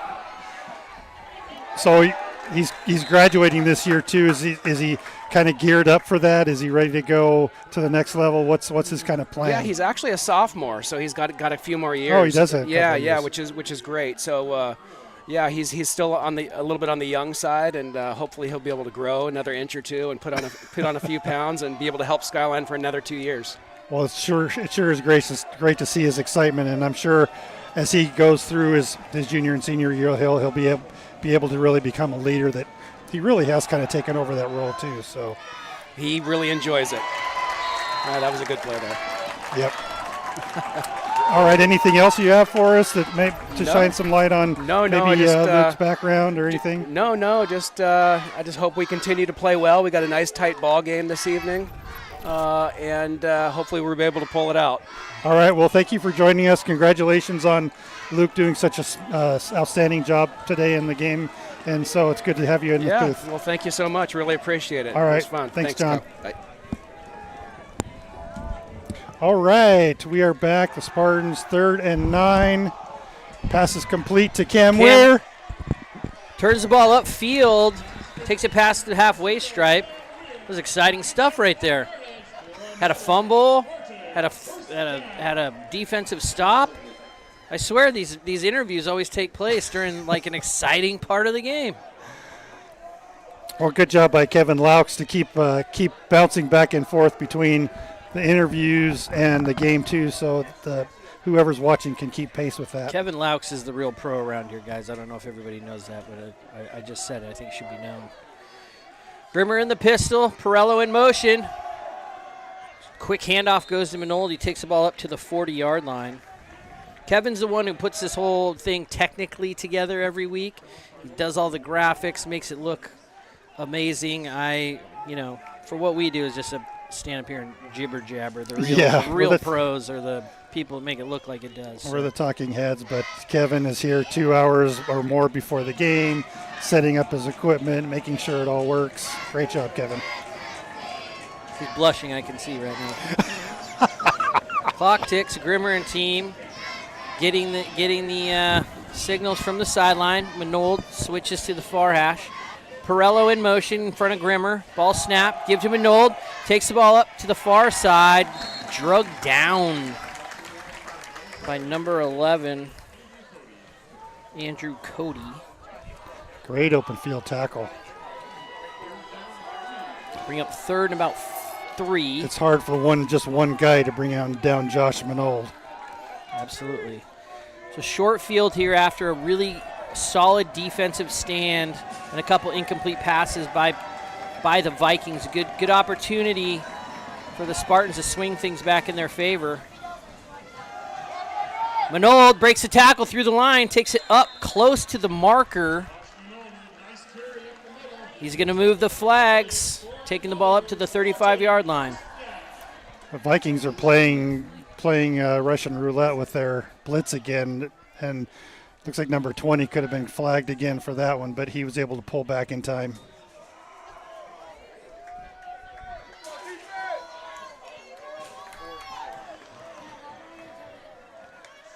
First down, high snap, ball, flag on the play. We may have been saved by the bell. Do you want the false start or do you want the fumble? Yeah, I think it was the left guard who moved on that one. Yep, so. Yep. Alex Tucker, maybe. So they'll move it back 5 yards and make it 1st and 15. Ball will be on the 40.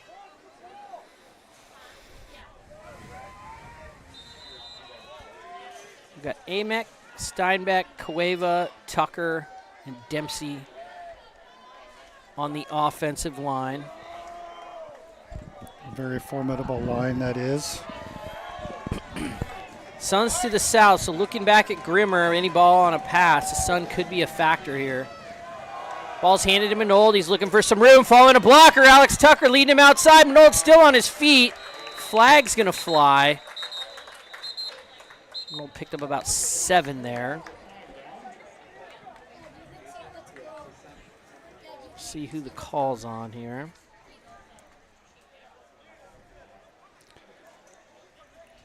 I think it's going to go against Skyline. Yep.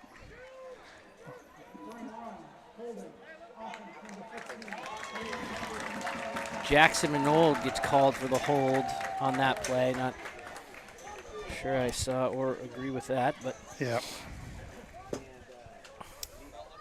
so that'll take it back. It's a spot. It goes from the line of scrimmage, so that'll make it first down and 20. Ball's on the 45. Silver lining. Still first down. It's still first down. Based on our average, we can do this in 4 plays. There are 3 receivers bunched up here to the near side. Grimmer takes a snap. Looking out to his right, he's isolating Luke Morgan. Morgan's got some separation. The ball dropped in there. Morgan with the catch. Touchdown, Skyline. Great protection by the offensive line and an absolute dime by Michael Grimmer.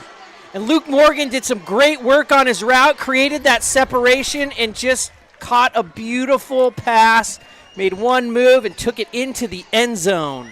Yep, Luke Morgan on a bump and run. He stopped, made his move, and made it hit his guy, and then he moved and was able to run underneath that beautifully thrown pass by Michael Grimmer. Wow. Looks like John Morgan's going to have to come and interview every week from now on. So Spartans are short a guy on the field. Play clock just started, so plenty of time, nothing to worry about. What a pass.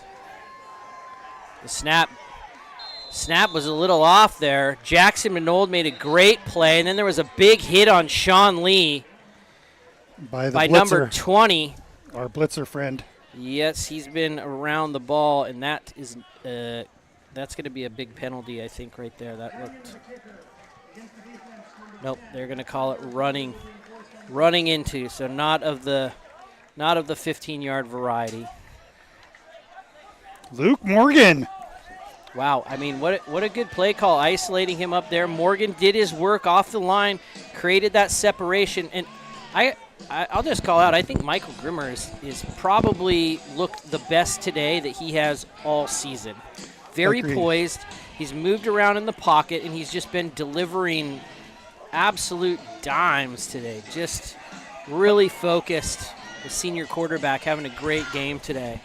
Yeah, I would give some kudos also to Cam Ware. I mean, they've been throwing the ball to him, and he's been pulling 2 or 3 defenders each time, and really widens out the secondary and opens it up for everyone else. So whether those passes were successful or not to Cam Ware, he's definitely a threat, and they're keeping an eye on him and maybe pulling people out to guard him instead of staying in place. Absolutely great strategy, good play calling by the Spartans. They've definitely got a good approach to the passing game today. They're executing very well. Sean Lee, it's teed up at the 45 after the 5-yard penalty, and that'll send the ball almost out of the back of the end zone there. So 22-14, Spartans lead about halfway through the third quarter here. We're going to thank Arena Sports. Recently expanded to over 100 arcade games. They've got laser tags, sports simulators, the inflatable fun zone, which I am not allowed in anymore, restaurant, bar, event space, parties. Good place to go make a reservation for your next party or group get together. No, I'm not. I haven't been banned, but if I was allowed to go in there, I'd probably go pretty nuts. The thing looks really fun. Puyallup takes over. Handoff goes to Cason Douglas. He's looking for some room. Got the ball up past the 25, reaching forward up past the 30. He'll pick that up based on the spot here. They're just short of the first down, so it'll bring up 2nd and 1. Connor Schuneman able to pull him down. Let's see how the Spartan defense responds. Yeah, after a big score, this would be a good way to grab some of that momentum. Paulino in the pistol, takes a snap, looking to pass. Short pass out to Neal. Neal's got a few blockers. Zane Cueva sneaking up from behind, bringing down Look at Zane the wide receiver. penetrating the screen. Well, enough to pick up the first down, takes the ball up to about the 40-yard line.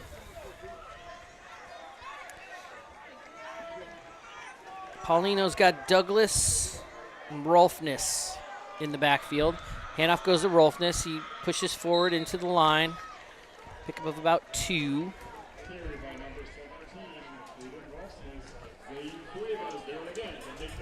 Zane Cueva on the stop there. Spartans with Tucker, Steinbeck, Cueva, and Jack Moskovitz on the line. Secondary is Hickson, Morgan, Walker. It's going to be a pass play. Rolfness reversing his field. He's got some room. Paulino throws a block.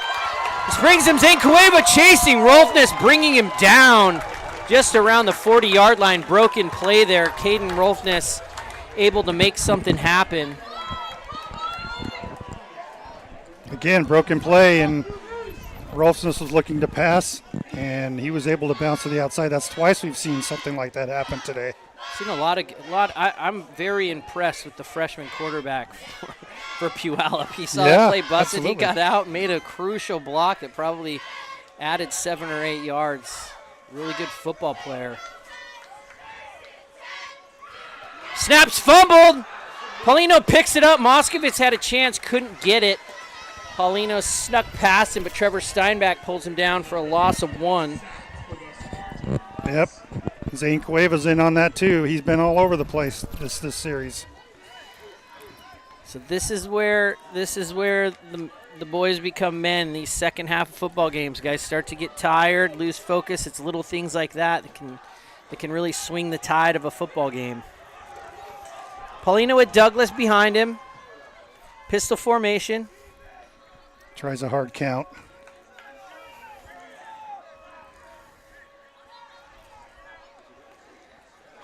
Fakes a handoff. Alex Tucker gets his ball! Alex Tucker with the near interception. He made an amazing play to break up the screen. He had a good chance at it, but a really heady play by the lineman of Puyallup to pull him back and kept him from hanging on to that ball. Wow. Beautiful, beautiful read by Alex Tucker. Good reaction time, getting his hands up there. Incredible play by the big man, bringing up a 3rd and 12.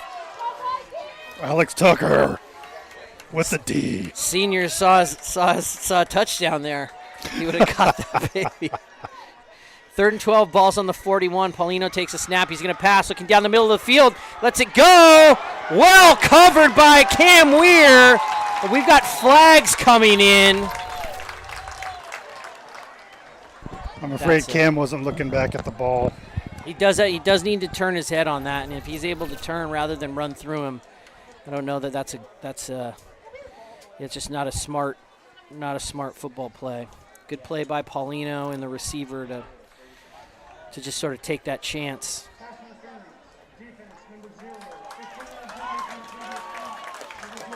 So that's a big conversion there for Puyallup, looking at a 3rd and long.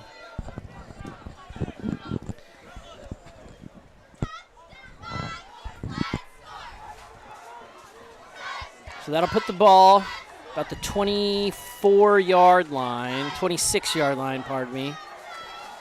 1st and 10. Rolfness and Paulino in the backfield. 4 receivers in the pattern.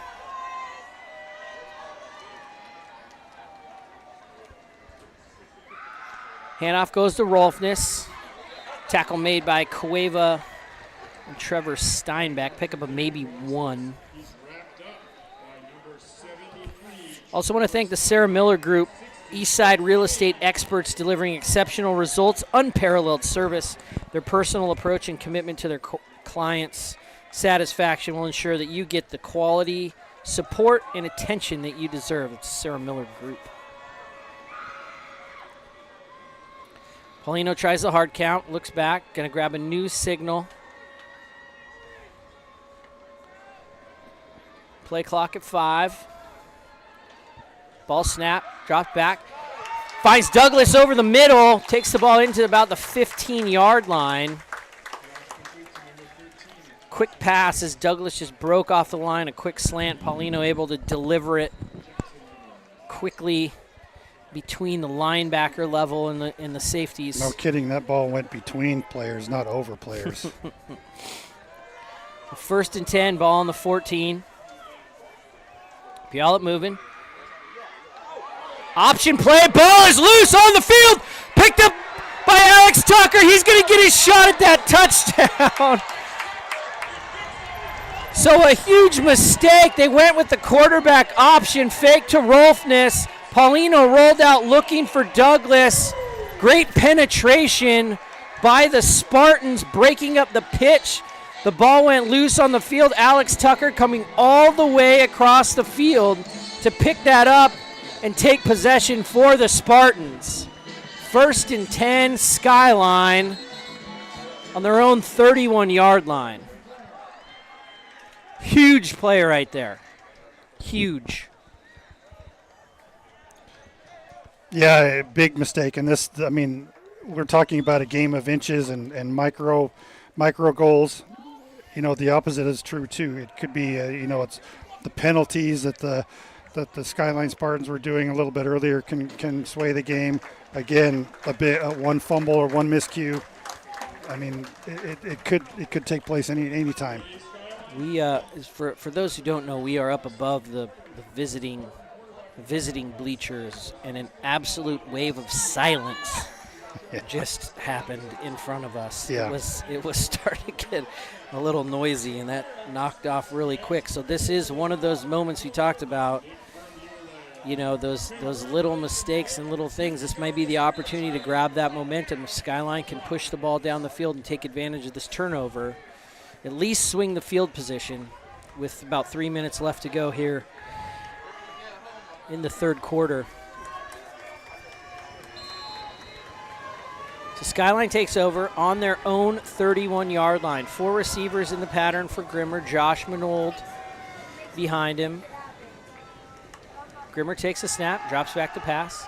They're looking to set up a screen, looking for Josh Minold. Not a whole heck of a lot going on. He's going to lose a couple, getting dropped behind the 30. On the field and in commercial real estate lending, Juniper Capital understands the importance of speed and agility. Their local office is here to support the community. At Juniper Capital, speed matters. And also our big supporters down at Jobo's. Jobos, yeah, Jobos. Every Tuesday, Spartan Spirit Day down there. 15% off your order for dine-in or takeout with discount code SPARTAN15. Thanks, Jobo's, for all your support this season. Grimmer takes snap, hands the ball to Minold. He's got some room, pushing forward, takes the ball up to about the 34-yard line where he's drugged down.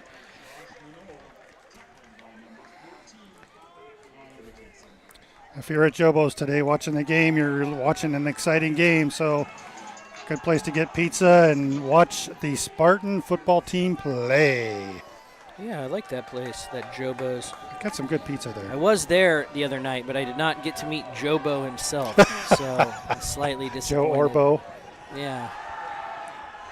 Grimmer rolling to his left, trying to find. Unable to complete the pass to Luke Morgan, who took an absolute shot up around the head area there by number 3, Trayson Brennett. 22-14, there's a flag on the field. It's going to be a holding penalty, which will be declined. That'll bring up 4th down. Yeah, Luke Morgan took a big shot, and he's still not quite recovered yet. So Sean Leon to punt. Spartans not able to move the ball after the turnover, but they will flip the field a little bit here.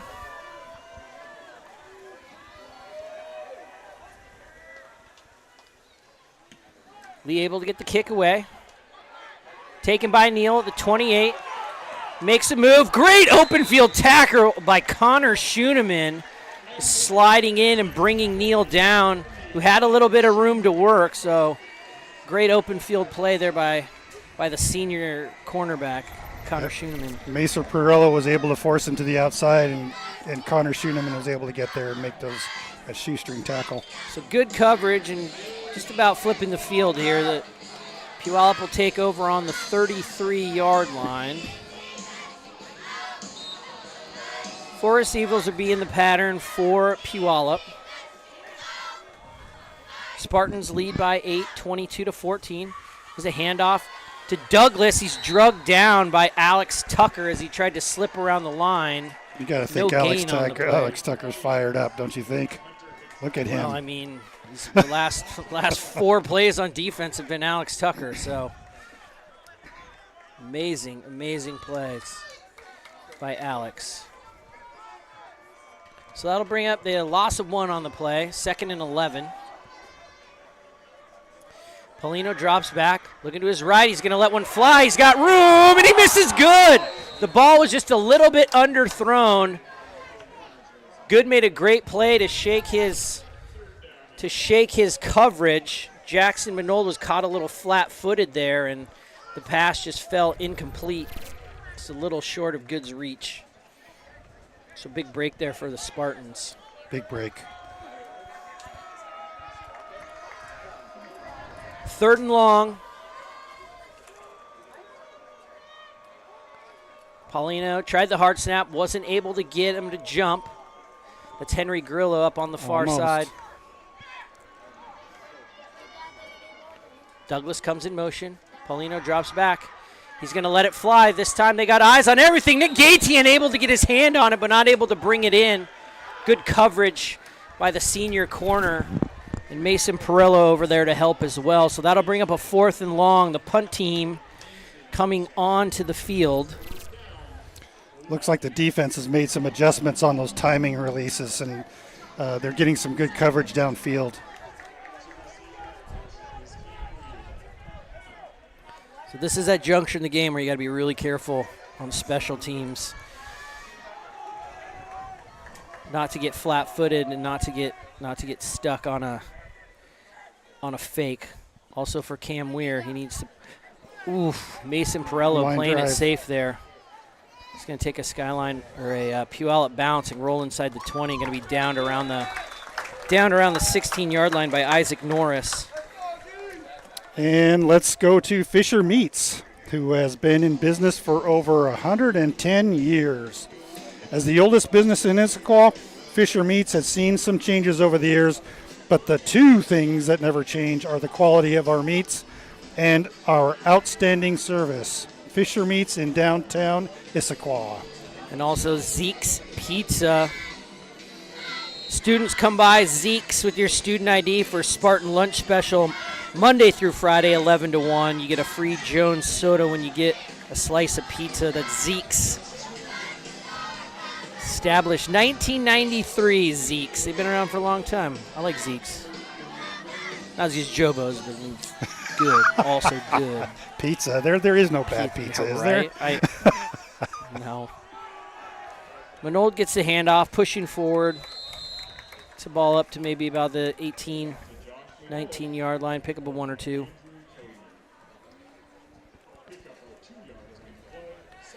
So we're going to run out of time here in the 3rd quarter before this play goes off, which is a good sign. We're getting towards the end of the game. 12 minutes left to play. Skyline leading by 8. So a 2-score game here.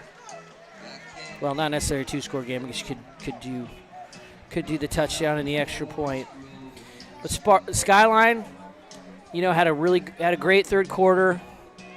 The big the big touchdown catch for Luke Morgan coming out of halftime.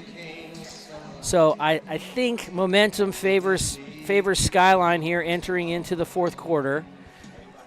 You do have to take care of the ball. They're down deepish in their own territory. It'd be good to move the ball, steal some time off the clock, and see if they can keep Puyallup, who's capable of a quick strike. A lot of weapons on that team, a lot of good players. So yeah, it's shaping up to be an interesting fourth quarter here. Yeah, we like to keep things a little bit more regimented, and I mean, there's been a couple big plays. The fumble, Alex Tucker's really kind of taken over the defense this third quarter, and that's got to fire up the other. I mean, and then Cueva's been great, just all over the field tackling. And that's not to put anything down on the other offensive linemen, but on defense, those guys have been really stepping up. Yeah, everybody's the defensive, the big boys, offensive and defensive line, have played really well today for the Spartans. Takes a snap. It's a reverse to Cam Weir. He's trying to get outside. Not much blocking, just trying to use speed. He's drugged down around the 16. He's going to lose a few yards on that play. Yeah, they weren't fooled at all. There was 5 jerseys in front of Cam, and I don't think Luke was going to be able to block all 5 of them. Yep, they saw that coming. So that's going to bring up 3rd and 9. Loss of 1.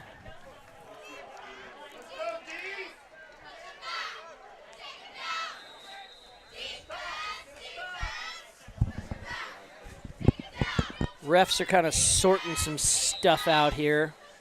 So whistles and hand signals and thingamagoos. So I'll just jump in here and do a little shameless plug. Anybody sitting at home thinking about synthetic turf as the winter and rainy season is about to set in, Synthetic Turf Northwest, your largest specialty turf company in the Pacific Northwest. We're right here in your backyard. We do a lot of work up on the Sammamish Plateau, Issaquah area. We're a family-owned company, 25 years here in the Northwest. We're experts for lawns, golf greens, pet areas, playgrounds, and so much more. Go to syntheticturfnorthwest.com. See how you can join the turf life. And maybe I'll come out to your house and tell you how to spend all your hard-earned money on getting a great new green lawn that you don't have to worry about. You can go out there and give a play-by-play on the installation. I could. They're digging the dirt, and now they're going to put in the gravel.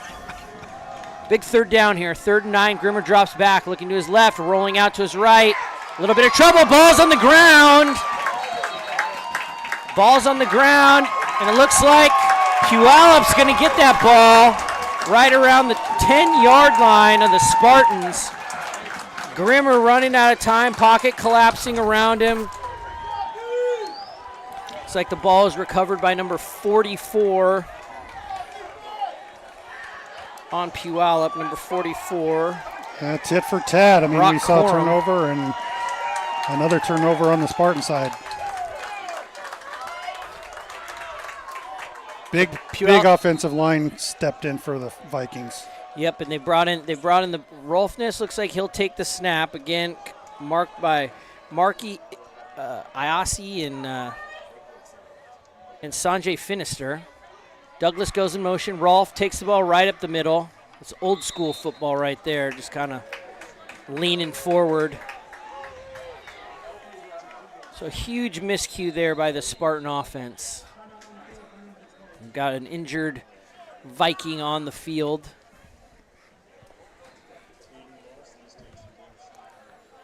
As he's tended to, we'll try to figure out who's down. One of the... Can't tell who it is. It looks like it might be Markley Haisi, one of the running backs that was back there in the pattern. Looks like they're tending to his right knee. We'll jump in and thank another sponsor, Lindsay Hatch Real Estate. Lindsay's goal is not just to be a great real estate agent, but to be a trusted advisor, neighbor, and friend. It's a Lindsay Hatch Real Estate. and Summit Oral Surgery, who proudly sponsors our Skyline community and Spartan football. They are local specialists and in wisdom teeth extractions and dental implants. Summit Oral Surgery. Kind of want to knock all these out so if we get down to an exciting part of the game, we don't have to worry about the business piece. So let's just keep it going, right? Raritan Honda, proud sponsor of Skyline football. They've got all the models to meet your customers' needs. And American Family Insurance, local Sammamish representative is Julia Meek. They build relationships based on trust. It's a family agency that offers convenience of doing business that suits local Sammamish clients. They consult with you at home, phone, email, providing you time-saving options to secure your personalized insurance program. So East comes off the field. Tyler Ducharme in to take his place. Douglas goes in motion. Rolf pitches the ball to Douglas. He's got blockers. Zane Cueva slicing over between blockers to make the tackle around the 5. It's going to bring up 3rd down. I don't know if you guys can hear that bell ring. Seems to sort of be the thing these days in the football stadiums. So again, 3 receivers, 2 backs in with Caden Rolfness. Douglas in motion. Rolfness takes a low snap. He's able to handle it. Pushing forward. Falls into the end zone. Touchdown, Puyallup. This brings in it. So 2-point game now after the score by Rolfness. Interesting decision here for the Vikings to see if they are going to keep the offense on the field and try to get the tie here. 10 minutes left to play in the football game. Looks like the offense is going to stay on. Same formation. Rolfness with Finister and Ducharme in the backfield. And then they've got 3 receivers. Neal, Douglas, and Good. Also eligible. And those 5 up front are huge. Big boys. They've been able. I looked for Rolfness to keep the ball here. Fumbled snap. Ball's rolling around. That's illegal, I'm pretty sure. I'm slightly confused on the play here. That looked like a forward. I think maybe since the ball hadn't been lateraled, it could still go forward. And the ball was picked up. He's going to have an official ruling here. The ref says it's good, and I think that's what happened. Since the ball hadn't been picked up and just tossed back forward, so a broken play goes broken in a couple ways and ties this game. Anything we haven't seen yet today? We haven't seen a block kick. We haven't seen that. We've seen fumble. We haven't seen interception yet either. But this game's just about pulling out all the stops here. The play was well covered. We saw Alex Tucker almost pick that one off, so we're close on the pickoff. Really heads-up play by Sanjay Finister, making that play happen for It'll be interesting to watch that one again. It's one of those weird plays. You can't really practice that. It's just damage control in the moment. Yeah. So it's a new game. New game, 0-0. 4th quarter, 10 minutes, 9 seconds left to play. Spartans are going to get the ball. This is probably, as the game progresses, every drive becomes the most important drive. And this right now, Skyline needs to bounce back after losing the ball and giving up those points. Ball's in the air, it's spinning. It's going to take all the way into the end zone, lands at the top of the eye and Skyline. So an important series here for the Spartans. Who else do we have left? Do we have Expedia Cruises? Yep, that's where we are. Your locally owned full-service travel agent. Located in the Pine Lake Village, that's Expedia Cruises. The Skyline's going to come on the field after the touchback, starting from their own 20-yard line. Grimmer's got 4 receivers, Perello, Manold, Weir, and Morgan. Josh Manold in the backfield behind him. Ball snap, turns, hands to Manold. Pressure from the Vikings. They get into the backfield, but Manold able to push forward and carry the ball and the pile up to about the 25-yard line. Good gain on the play there. Josh Manold. Trevor Steinbach leading the way. This will be an important night. The offensive line has been great all day. But this is a spot where if they can really enforce their will and keep pushing downhill against this front and wear them out, it's going to give Skyline a great chance. Manold with the ball, takes it, runs into the line, falls forward to about the 27. Yeah, it's interesting to see that the Skyline has 5 offensive linemen to the Vikings 4, and Vikings look like they're going small on their defensive line.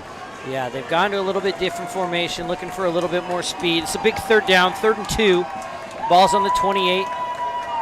Pressure.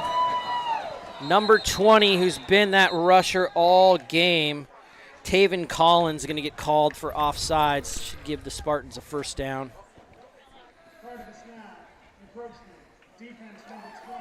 He's pushing that envelope all game. He's really gambling, trying to see if they can't make something happen there. And Grimmer actually threw a block to get him off of Manold.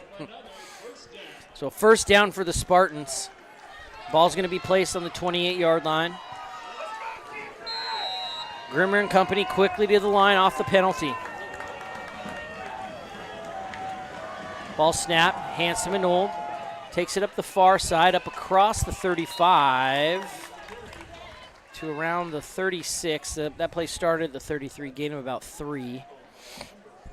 Sometimes I look at the field at the scoreboard for the ball placement. Sometimes they're not as fast as I would like them to be. They're doing a great job, but not always as fast as I need them to be. Right. Since I can't tell where the ball is on the field anyway, I seem to be pretty wild. 2nd and 7. Grimmer with 3 receivers to the near side. He takes the snap. Ball goes to Josh Manold up the middle, pushing forward. Held up, and then the pile lunges forward. They're going to mark it right at the 40-yard stripe. It's going to bring up 3rd and 3. 3rd and 2, 3rd and 3, 3rd and short-ish. Trevor Steinbach in there to give them that extra yard and push the pile forward. And this is interesting. Late in the game, Manold's already got a lot of work. See what the Spartans do here. Puyallup's going to be bringing pressure. Collins trying his best not to jump. There he comes. Manold through the line, gets up to about the 42.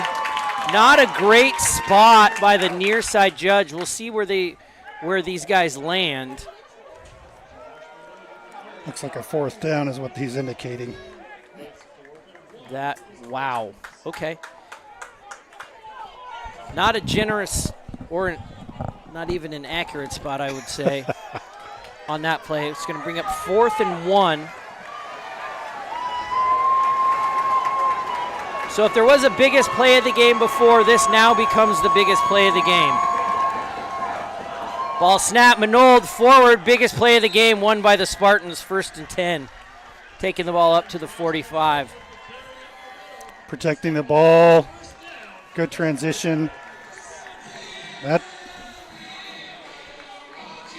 huge conversion there for the Spartans. Ball's going to be on the 44-yard line. Clock running, 6 minutes, 35 seconds left to play.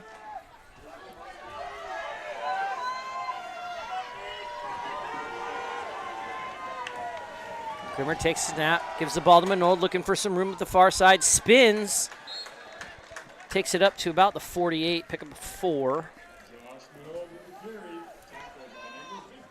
Yeah, I'm watching Tavon Collins. He's definitely disrupting the Skyline offensive line, and Hopefully he's not getting into Grimmer's head a little bit, but just grinding it down the field and running is a good way to go. It'll be interesting to see what happens. It seems to be they haven't really. I mean, they got to Grimmer only a couple of times. Obviously, the last drive with the big turnover, but that wasn't necessarily caused by the blitz. But that's a great point, Kyle. Yeah. We'll see how it affects the senior quarterback. Grimmer drops back to pass. Penetration by the Puyallup defensive line. Number 50, Dominic Baub makes the tackle. So on the last couple of plays, I've seen the secondary of the Vikings hug the lines a little bit. They're leaving the middle wide open. So it might be a good chance for, maybe Luke Morgan or Mason Perello to take a throw down the middle.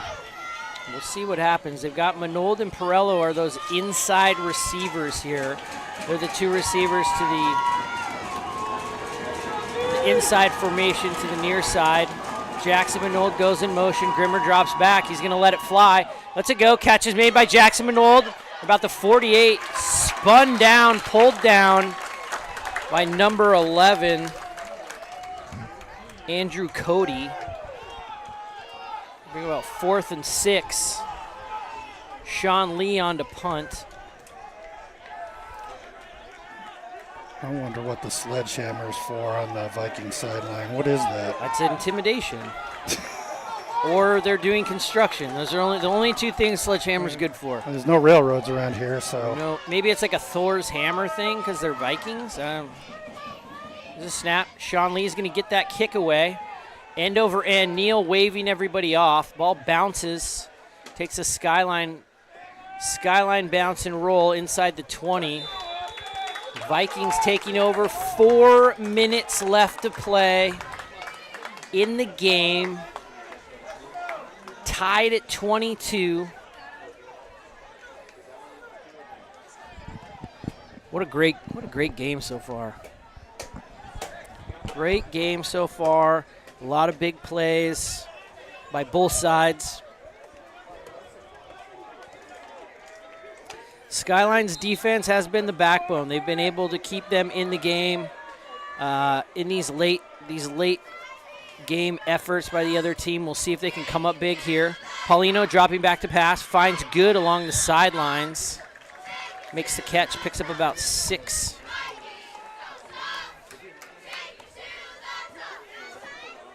Second and 4.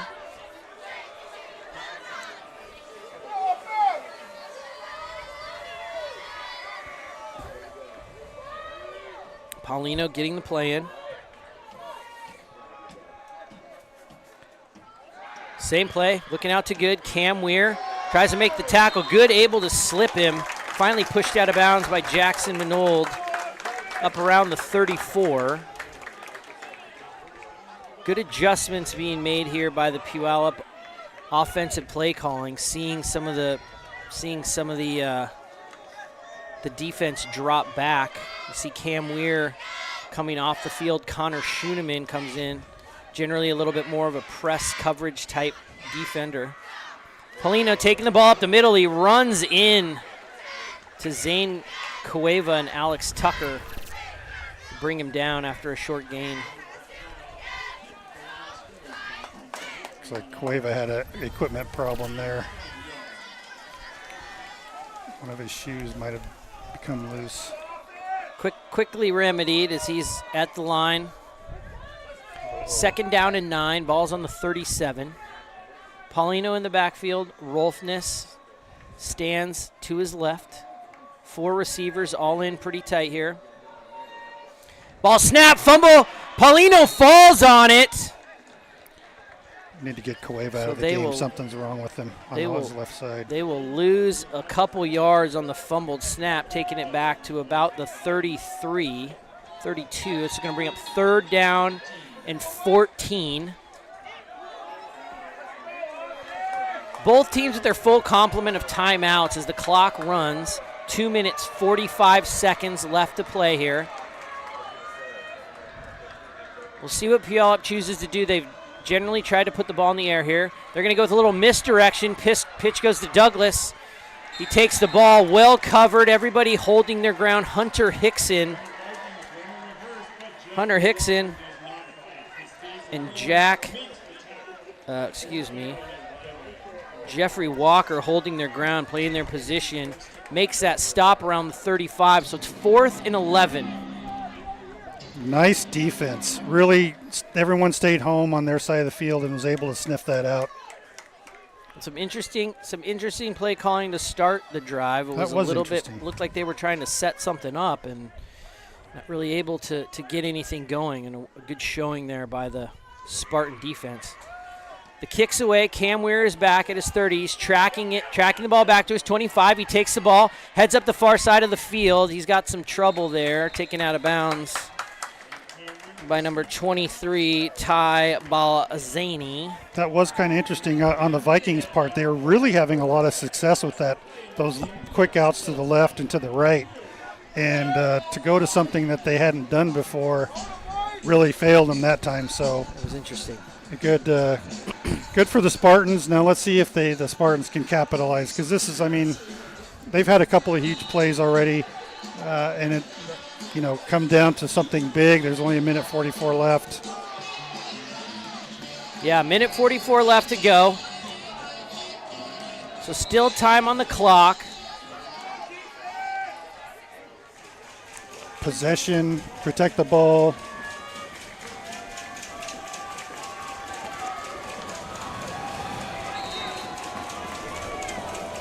We hear a little bit of rumbling here on the visitor sideline. Puyallup trying to get behind their defense. Grimmer takes snap. He drops back to pass, looking to throw. Throws it up the middle to Manold. Catch is made around the 27-yard line. He's brought down immediately. Better.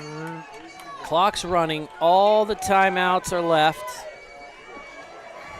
Grimmer and company are going to take it, get to the line quickly. 1:15.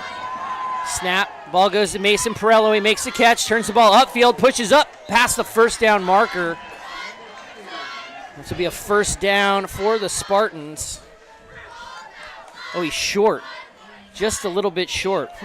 Again, very interesting on the spot. So 3rd down and 1 here. Grimmer takes snap, hands it to Manold, pushes forward. Moving the chains and moving people, takes it up to about the 46. That'll be the first down. That'll stop the clock. The chains will move.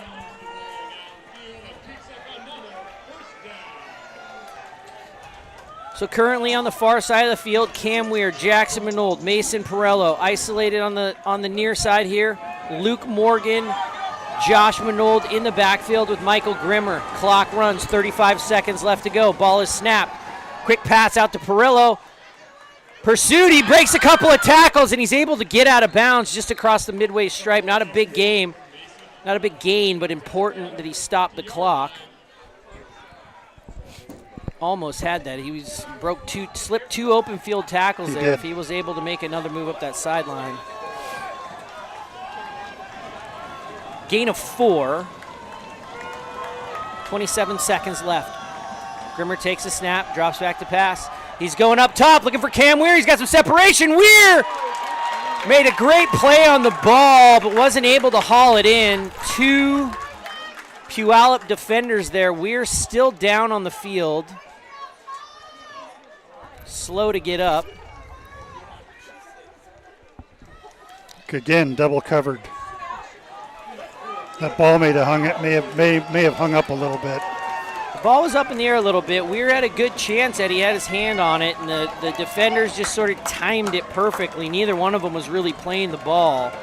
Just kind of left it up to Cam to make a really tough catch. 3rd and 6, 21 seconds. Comes the blitz, well picked up there by the Spartans. Grimmer's got time. Ball's fumbled, fall on just across the 40-yard line. We've got flags on the field. Jackson Dempsey did a good job of picking up the blitz, but we'll see. We'll see what's going to happen.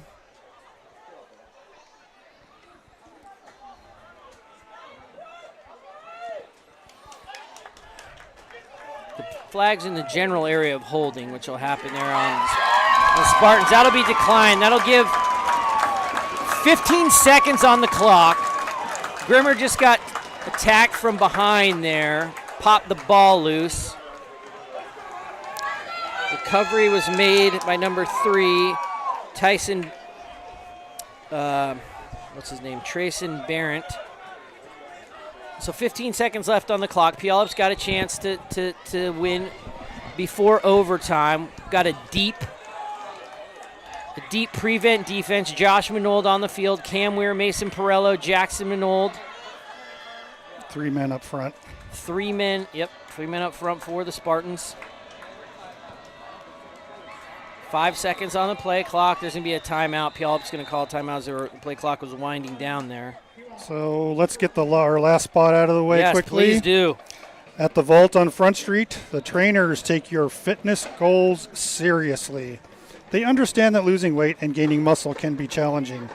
Their goal is to help you overcome your hurdles and reach your goals. They are a private training facility that focuses on creating the best intimate atmosphere possible for their clients. So we have not seen a game go into overtime yet this year. So this one's going to come down to the wire. 15 seconds left to go.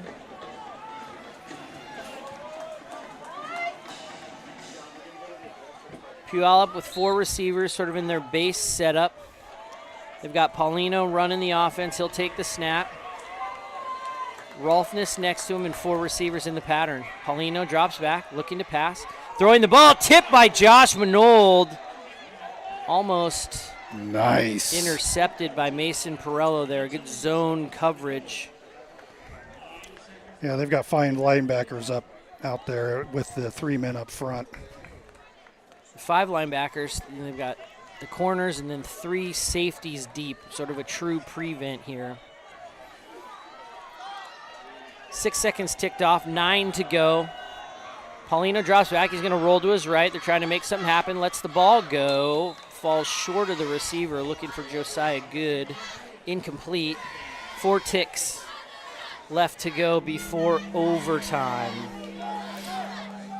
We might see Vikings take a timeout here and regroup. There's really only time for one play here. Yeah. And as Kyle predicted, timeout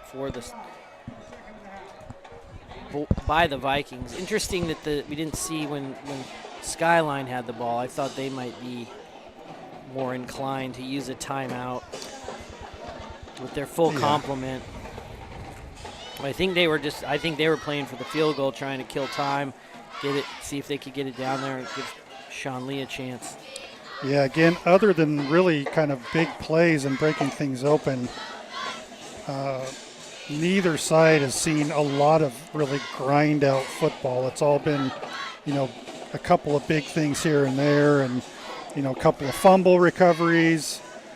So that's kind of what we've seen all day long, and it's most likely going to take something really big to finish this game out. Absolutely. Well, tournament play can't have a tie, so we'll definitely see a winner this afternoon. So 3 guys are going to be rushing here. You've got Colin Amick, Henry Grillo, and Blake Goldthwait. Everybody else is dropped back to prevent the touchdown. Ball snap. Rolfness is going to be the guy to let this one fly. He's probably got the big arm. You hear the bell. Ball's up in the air. Ball's tipped, knocked down by Jackson Minold, and we're going to go to high school football overtime. Well, there you go, people. This one stays at 22. No time left on the clock. Yep, it's going to come down to a reflip, and we'll see what happens. Very interesting. So Spartans huddling on the sideline. Everybody's in the huddle. Everybody's in the huddle. We've got beautiful weather. The rain looks like it's going to hold off. I don't think we're going to have any condition change heading into overtime here. I'm going to just call myself out here. I'm not exactly sure how the formatting works here. Do we know how Is the it 5 or 12 is or it I'm not sure. sudden death, or is it That's a good question. or is it college style? Where each side gets a chance. I'm gonna look it up on the internet. Why don't you look it up, and I'll give some kudos to the Skyline QB Club, who has really done a great job sponsoring not only this live stream that you're listening to today or watching, but a lot of other activities that support the Skyline Spartans football team. They're called the QB Club, but they really do a lot for the entire organization, from helping out the coaches and being involved in district activities where football is concerned for Skyline. A lot of volunteers going on. There's a lot of parent volunteers and student volunteers that help out to make the Skyline live stream successful, as well as the Skyline football program successful. It means a lot to the players, and they're really able to take advantage of a lot of activities that the Skyline QB Club sponsors throughout the season. So thank you, QB Club. Thank you, Kevin Laux, for being our producer this season. Great job. Skylar ends on the field, and of course, Rob, our play-by-play. Yeah, we try. We get up here, we try. So captains are going to go out and take a look at, do another coin flip here, so we'll pay attention to that. See how that comes out.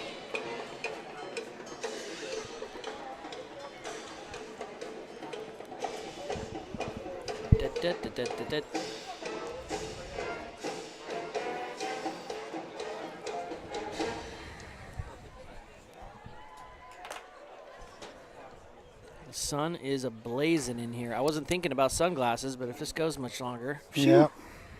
Shoo.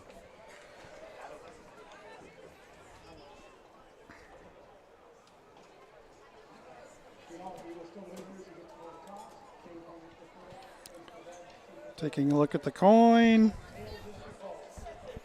Puyallup calls tails. Flip lands at midfield.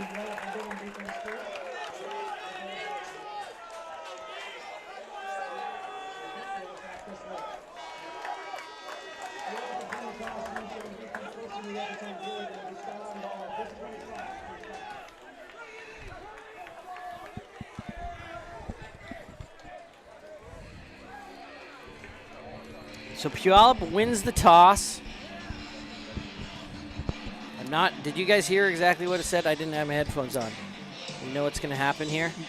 Skyline's going to take the north end of the field, okay, and the Vikings will get the ball. Yep, as it's a... Personally, I would have chosen the south end of the field if I were the Skyline.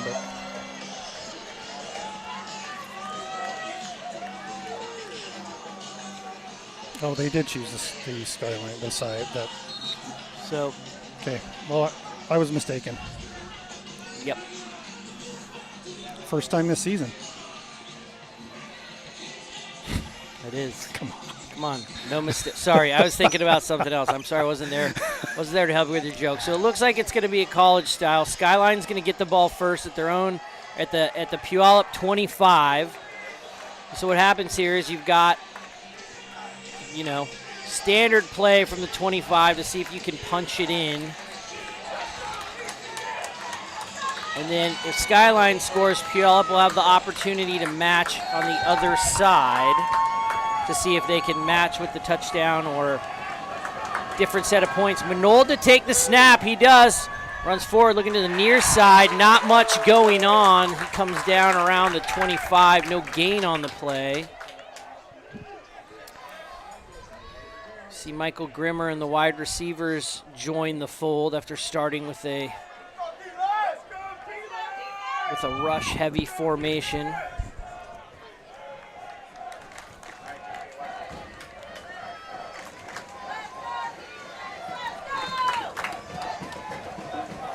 Some confusion by the Spartans getting their play. 12 seconds on the play clock, plenty of time. Play comes in. Players at the line. 5 seconds. Grimmer takes a snap, dropping back, looking to his left. He lets it fly. He's looking for Jackson Manold, who makes the catch. Contacted immediately, taken down by Josiah Good around the 15-yard line. Jackson Manold's going to stay down. There's going to be enough of a gain on the play for a first down. He took a big shot to the ribs.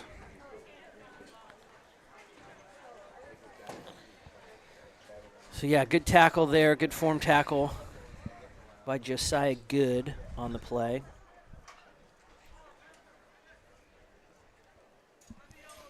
As Manold has tended to, just a quick overview of these overtime rules is Spartans will have a chance from their 25 to score, see what they can put up. And then Puyallup will have an opportunity to see if they can match, if they can score. If Skyline scores, Puyallup would need to score. If Skyline scores a touchdown, the Vikings would need to score a touchdown to keep the game going. If Skyline's able to kick a field goal, they would need to kick a field goal to keep the game going. And so on and so forth until we've got a winner. So now 1st and 10 from the 13-yard line on the completion from Michael Grimmer to Jackson Manold. Connor Schooneman takes Manold's place on the field. Ball snap. Handoff goes to Josh Manold running up the near side. Crosses over the 10 down to about the 8. Pick up a 4 or 5 on the play there. Bring up second down. So there's no clock. It's No just clock. back and forth until someone can't score. That's right, baby. We're just playing downs now. Just playing downs. Good news, Jackson Manold back on the field. He just had the wind knocked out of him. 2nd and 6. Inside the 10-yard line. Big blitz picked up by Colin Amick. Josh Manold leaning forward, taking the ball across the right to the 5-yard line. Pick up a 4, so it'll be 3rd and about 2. These, unfortunately, for the Spartans, this has been a tough area of the field for them all season long.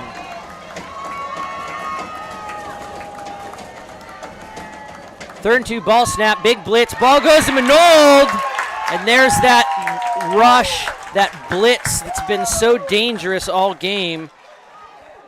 Yeah, Taven Collins able to slash in and bring Manold down for a loss of 1. That's going to bring up 4th and 3. Yeah, it's been Colin who's been really kind of picking up Taven, and Colin was set up on the other side this time.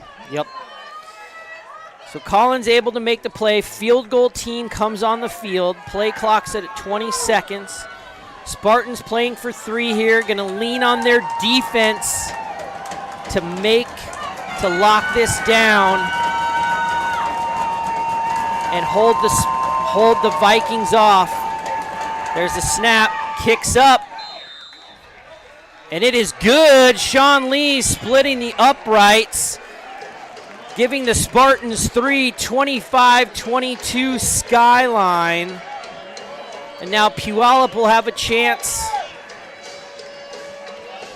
to score down here in this north end zone, starting at their own 25.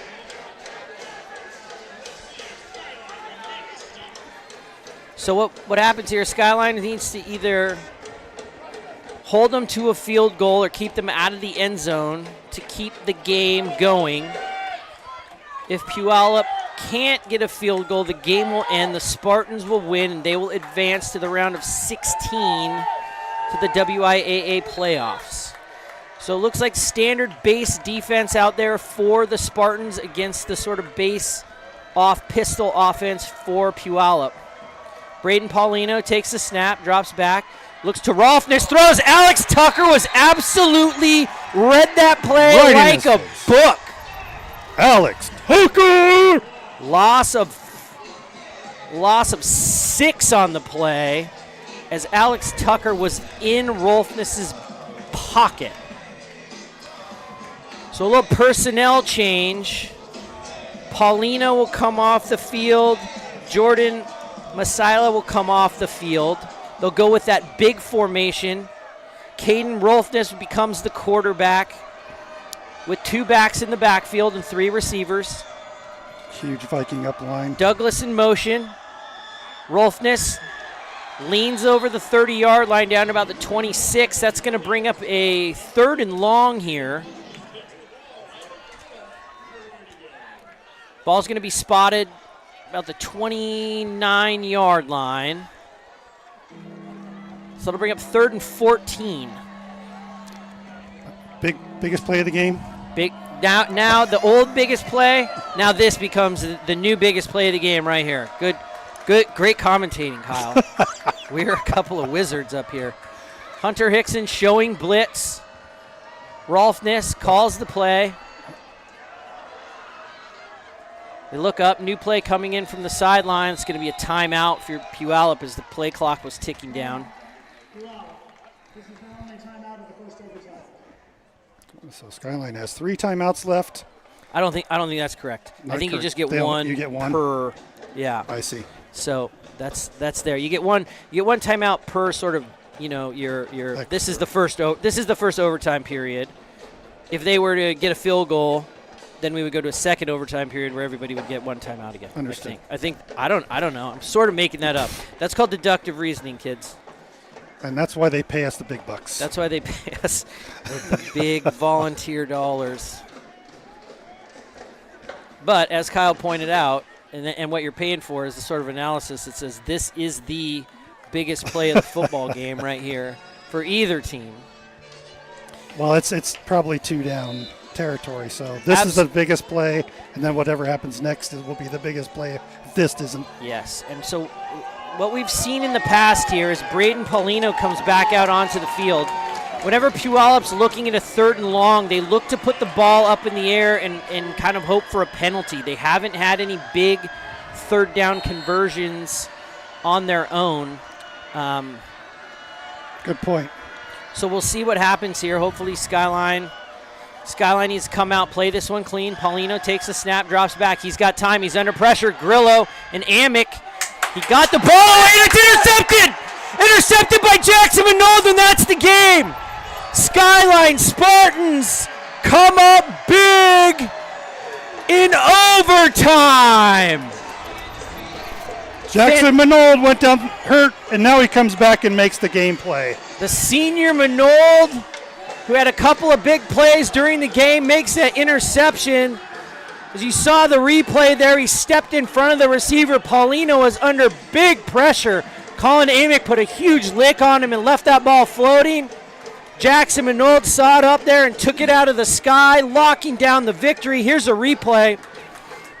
As you can see here, Paulino's looking for the play to come in. Great coverage, as you'll see. There wasn't anybody open. First read, second read, rolls out of the pocket. Amick hits him. Minold just steps in front, and I don't know if Jackson didn't catch that, if Luke Morgan wouldn't have caught it either.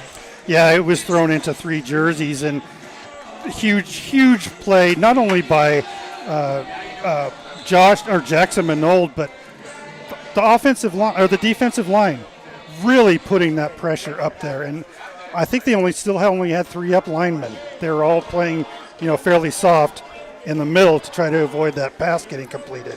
Absolutely, and just the motor on those guys up front did such a great job pushing through, finishing that play. Colin Amick sticking with it all the way to the end. Great win by the Spartans. Incredible overtime victory. I hope Nate Fisher, who I know is watching at home, was able to keep able to not injure himself again, as he probably jumped up when he saw Jackson step in front of that. Yep, and we hope that he has a great recovery, and he obviously sent good vibes to the team to get the eventual win. Huge victory, well played game by both teams. Puyallup, very well played, very talented team. A lot of big plays. What an amazing game of football here on this Saturday. Great game. Skylines will be moving on. Skyline will be moving on next week. We don't know what the pairings, we don't know what the time of the games will be just yet. We do know that it will either be on the 10th or the 11th next week. we'll have to watch the full complement of games that are going to roll in today. As we've got some more 4A action going on later tonight, and we'll check in with that. As soon as we know what the pairing is, pay attention to the Spartan QB Club social media pages. That's usually your first great source of information, and we'll see where we'll be next week. Yep. Great game. Be a great game. Here you got to step because we got the sun protection here.